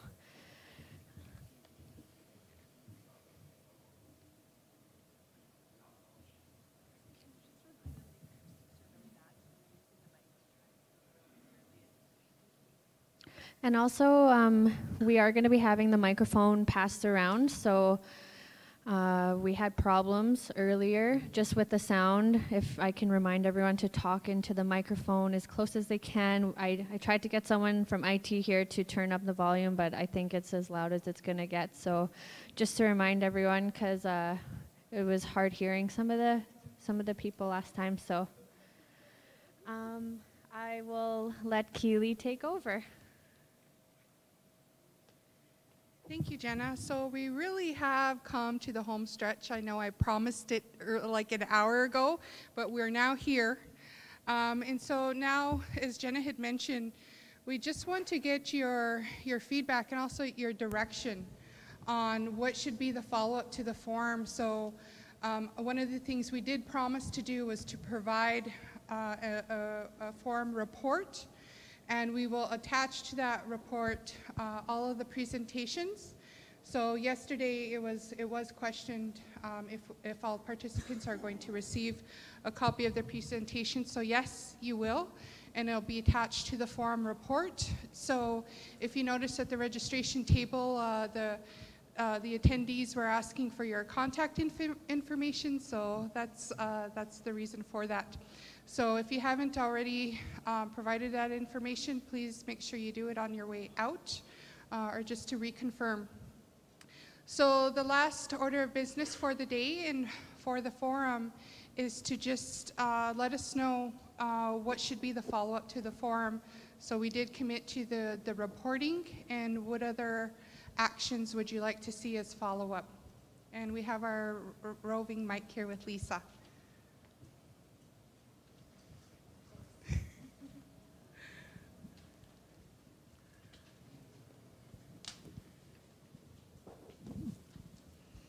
Thank you. I wanted to say first off, thank you for this session. Again, it was really nice, the discussion and everything that's going on. I really appreciate it. It's a good opportunity for all of us to get out and to meet everybody else and to see what other people are doing in their communities, because we don't necessarily get all that information at home. But there's a few things for myself. One thing that I think is really important is when FNIB was here, like one of the things that they didn't talk about is the whole thing of like the supports that are needed in the communities after people come back home, and how, like, you know, with the mental and health supports and such, and how it further weighs down on our already strained healthcare systems, that we don't have the additional resources in our communities, and that maybe FNIB should really focus on providing additional resources to those communities when they're returning home, because obviously you're going to have a lot more impacts in the community, right? And then the other thing too is like some kind of central registry system, like, you know, there's nothing worse, and I know Red Cross does a lot of this stuff, but like the good old Moccasin Telegraph, like whether it's through Facebook or whatever else, but like communities having a Facebook page or whatever saying, like, you know, these communities, people have been evacuated to Thompson or to, you know, Dauphin or Brandon or the Pod, to let people know where people are being evacuated, because there's, like the calls that you get in the community, where did my family go, where did my family go? And but if you have that as a, like, you know, as a precursor saying, well, when there's an evacuation, you know what, everybody knows to go to this Facebook page, right? And you know where people have been evacuated, then you can kind of go from there type of thing. At least it gives people some kind of information that, like, you know, for people wanting to find out about their loved ones that are being evacuated. And then the other thing too is speaking with, one of the things that I oversee in our community is emergency services. So that has to do with our paramedics, our fire department, and our First Nation safety officers, and talking to Mr. Gamond here at our table as well, is that our first responders are a special group of people. When you're talking about providing mental health supports and supports for them, it's not your mainstream stuff. Like, they are a different being amongst themselves, because they are so used to putting aside their own needs and everything else to continue moving forward to look after us and to keep us safe in the communities. And I think it's really important, as we look at emergency preparedness, that we have a special session for first responders. Like, you know, something that looks at dealing with them.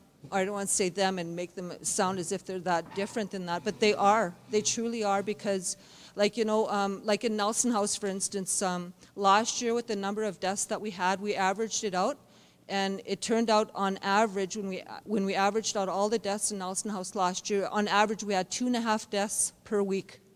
So our first responders were almost in a perpetual state of grief while they were still trying to provide emergency services.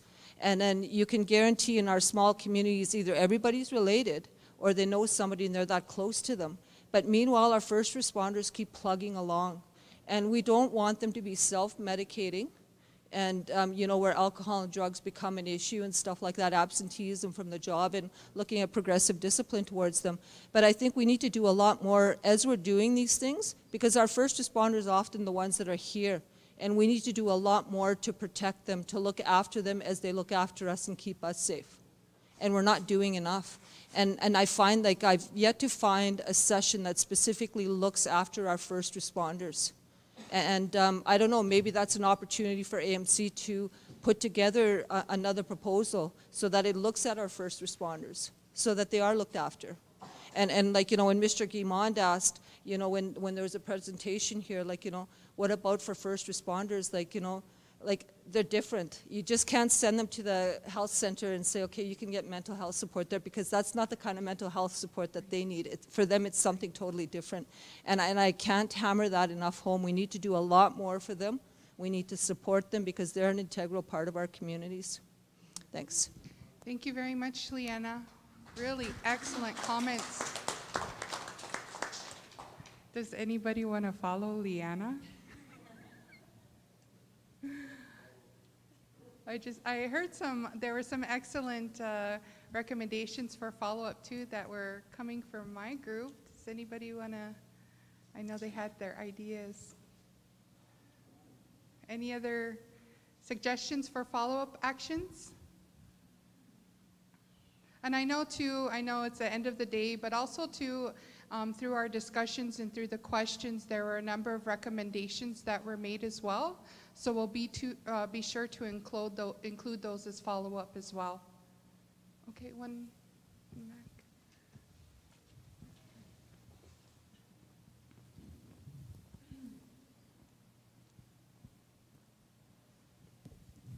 Good afternoon.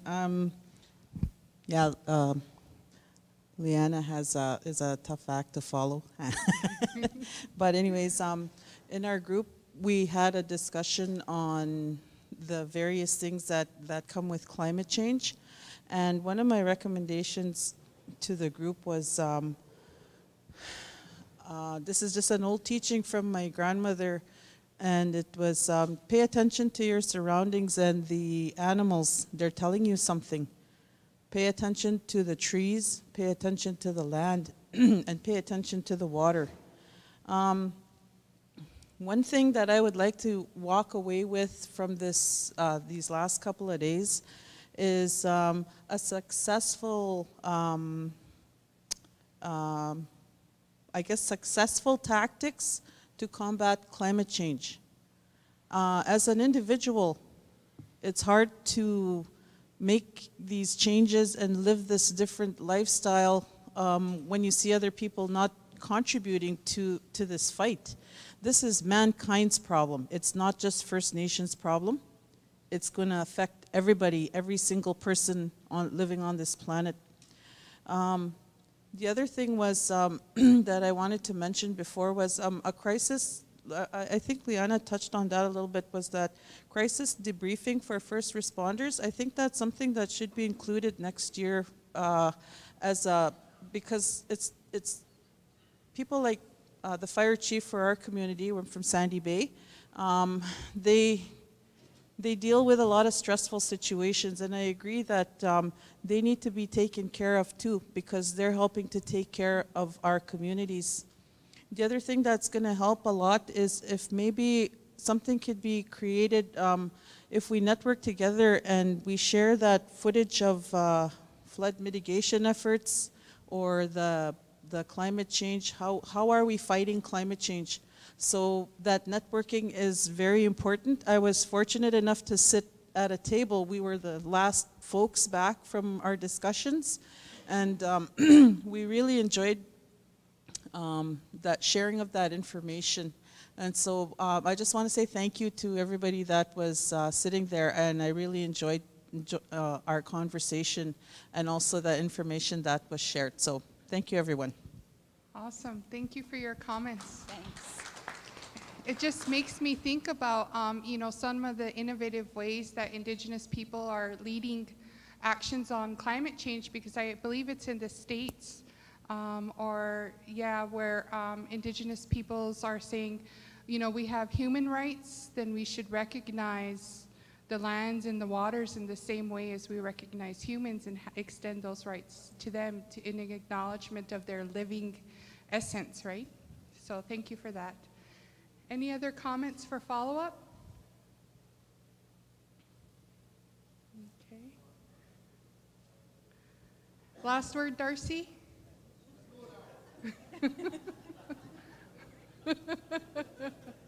Okay, on that note. Okay.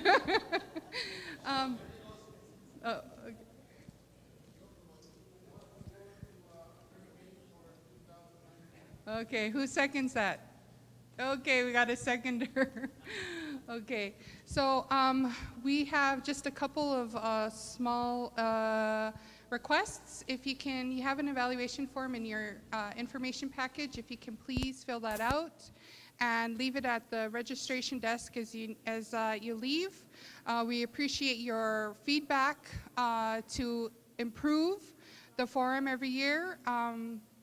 We are going to do the draw for the Waysack Jets jersey. And then so we're going to draw, and if you're not here, you're SOL.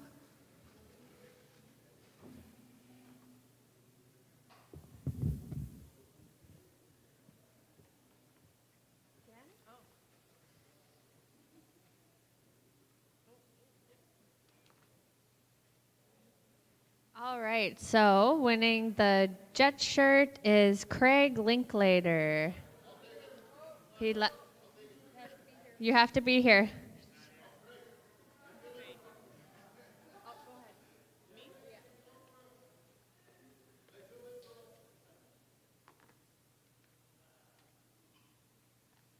All right, she's also not here. Jan.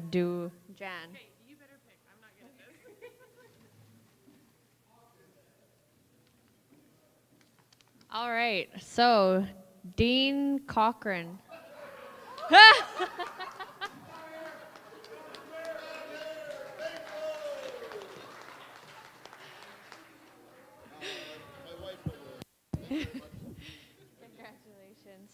Congratulations. So with that, I would like to invite the Kind Heart Women Singers. They are going to close us off with a song. And I would just like to thank Mary Metueajing for starting our forum off in a good way with her water ceremony and her prayers that she lifted for us the first day, as well as Corbin Robinson, who was here with his songs yesterday and this morning, opened us up as well. And of course, to these beautiful ladies who are going to close us off, and to Assembly of Manitoba Chiefs for putting on this forum regarding really important issues. Of course, to you guys, the participants, and Keely, who did an awesome job facilitating and running it and facilitating workshops and being the women behind the scenes doing everything. So I want to thank you guys for allowing me to be here with you guys on Treaty 1 territory, coming from Treaty 5 territory. And I wish all you guys safe travels home, and you can see Keely after we close the forum for travel, and safe travels back to your home fires.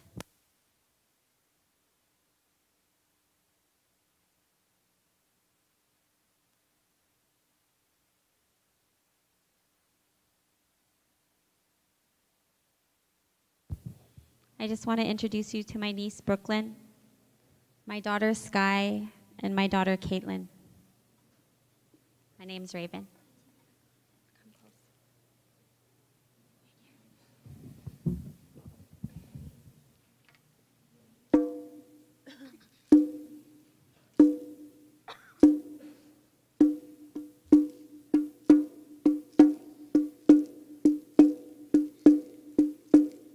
Oh, yeah, hey,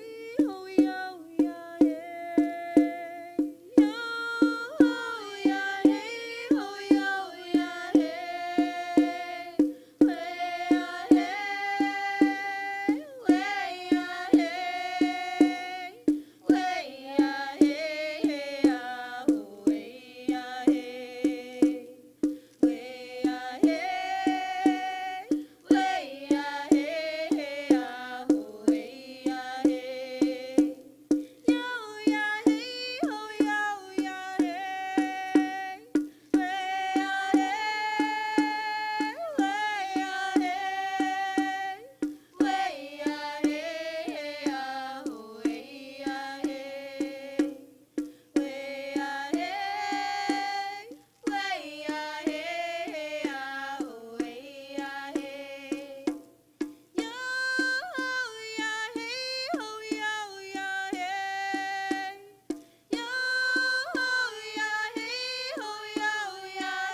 Wachegose.